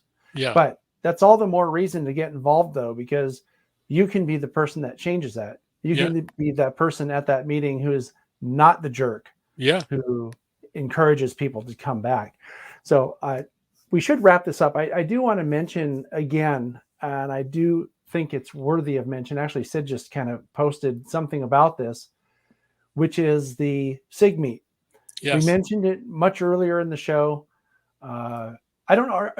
I haven't seen any agendas yet. Are you doing any clinics for that, or are you just doing the design consult? I probably will not do any clinics. People see a lot of me in a lot of places, and there's only so much of that anybody should be subjected to. So I probably won't this time around, but Okay. it's always a great program. And people are very generous with their time. Yeah, I wanted to mention it again. That's going to be February 5th and February 6th. And I believe that the February 5th, which is a Saturday, is going to be entirely virtual. I don't think that there's any in-person meeting for that. But on the 6th, we will be at the Santa Clara Depot. And it's not something that people can just show up to. Although I think if it's not sold out ahead of time, they'll probably have, my guess is that Dave Adams and probably Paul Deese will be at the door taking people's money to come in. They usually are. They're the old reliables. Yeah. Right. But it'll be very much worth going to. And the best news is that you don't have to go if you can't make it out to Santa Clara. You can go from wherever you live in the world, because it's going to be fully virtual as well. And as I said earlier, I am very excited about this. I've heard some people say, hybrid meets like this can't be done. And I think we're going to find out that they can be done. So that's very exciting. And yeah, thanks for all you're doing to make it happen, make the virtual side happen. Oh, well, you're welcome. It's my privilege really to be able to do it. So, and it's not going to be just me. I mean, Hilding Larson is going to help probably more than I am, to be honest. I'm going to get it out to YouTube, and we'll certainly do everything that we can to facilitate the Zoom meeting aspect of it, to make sure that there's social interaction there as well. But when it comes to putting all the streams together and bringing in the virtual presenters and so forth, it's going to be a team effort. So, but I'm really excited about that. I do want to thank you again, Byron, for taking the time to do this. And if you ever have something on your mind that you think would be a good topic, feel free to email me or call me or text me or whatever, and I will create a show slot for you. That's thank you. That's very kind. Thank you. That's how highly I regard your information. So thank you, and I appreciate everything you do and your Patreon supporters, and that make it possible for you to do this, and the work Sydney puts in, and just you're doing a great thing, and people people don't realize how much work it takes to do this stuff, and I appreciate you doing it. Thank you. I try not to talk about how much work it is too often, but you're right. It's a lot of work, and there are a lot of people that get it. It's the Patreon supporters. I should thank them as well. We have Thanksgiving next week, right? So this is the time for thanks anyway. Yeah. So, but we're coming back next week. Give me 1 second. I want to make sure I get this right. I had to switch these around. Yeah, I had to switch these around because normally this week we would have Chasing Trains. That's going to come out next week because of Thanksgiving commitments that Byron had. So Chasing Trains, it'll be episode 3 of the epic trip from 2021. So make sure you don't miss that a week from today. And we'll be talking more about the SIG meet. And my intention is for this episode of TSG Live Model Railroading to be the first of 3. I'm going to rattle some cages and shake some trees here over the next couple of weeks and try to get someone lined up to do a clinic style presentation like this about operations next month. And then in January, we're going to have a panel discussion that talks all about what the SIG meet is going to be. And I think that they all tie in nicely as promotions for the SIG meet. And it just so happens that we're able to do that because we scheduled this in November and we have exactly 3 months prior to the actual meet. So I'm excited anyway. So let me grab my end credits and we'll say farewell. Thanks again, Byron. Thanks to the viewers and the moderators in the chat. And thank you, John and Sydney. Thanks everyone for tuning in. All right. We'll catch everybody next time. Ladies and gentlemen, Byron Henderson. Thank you.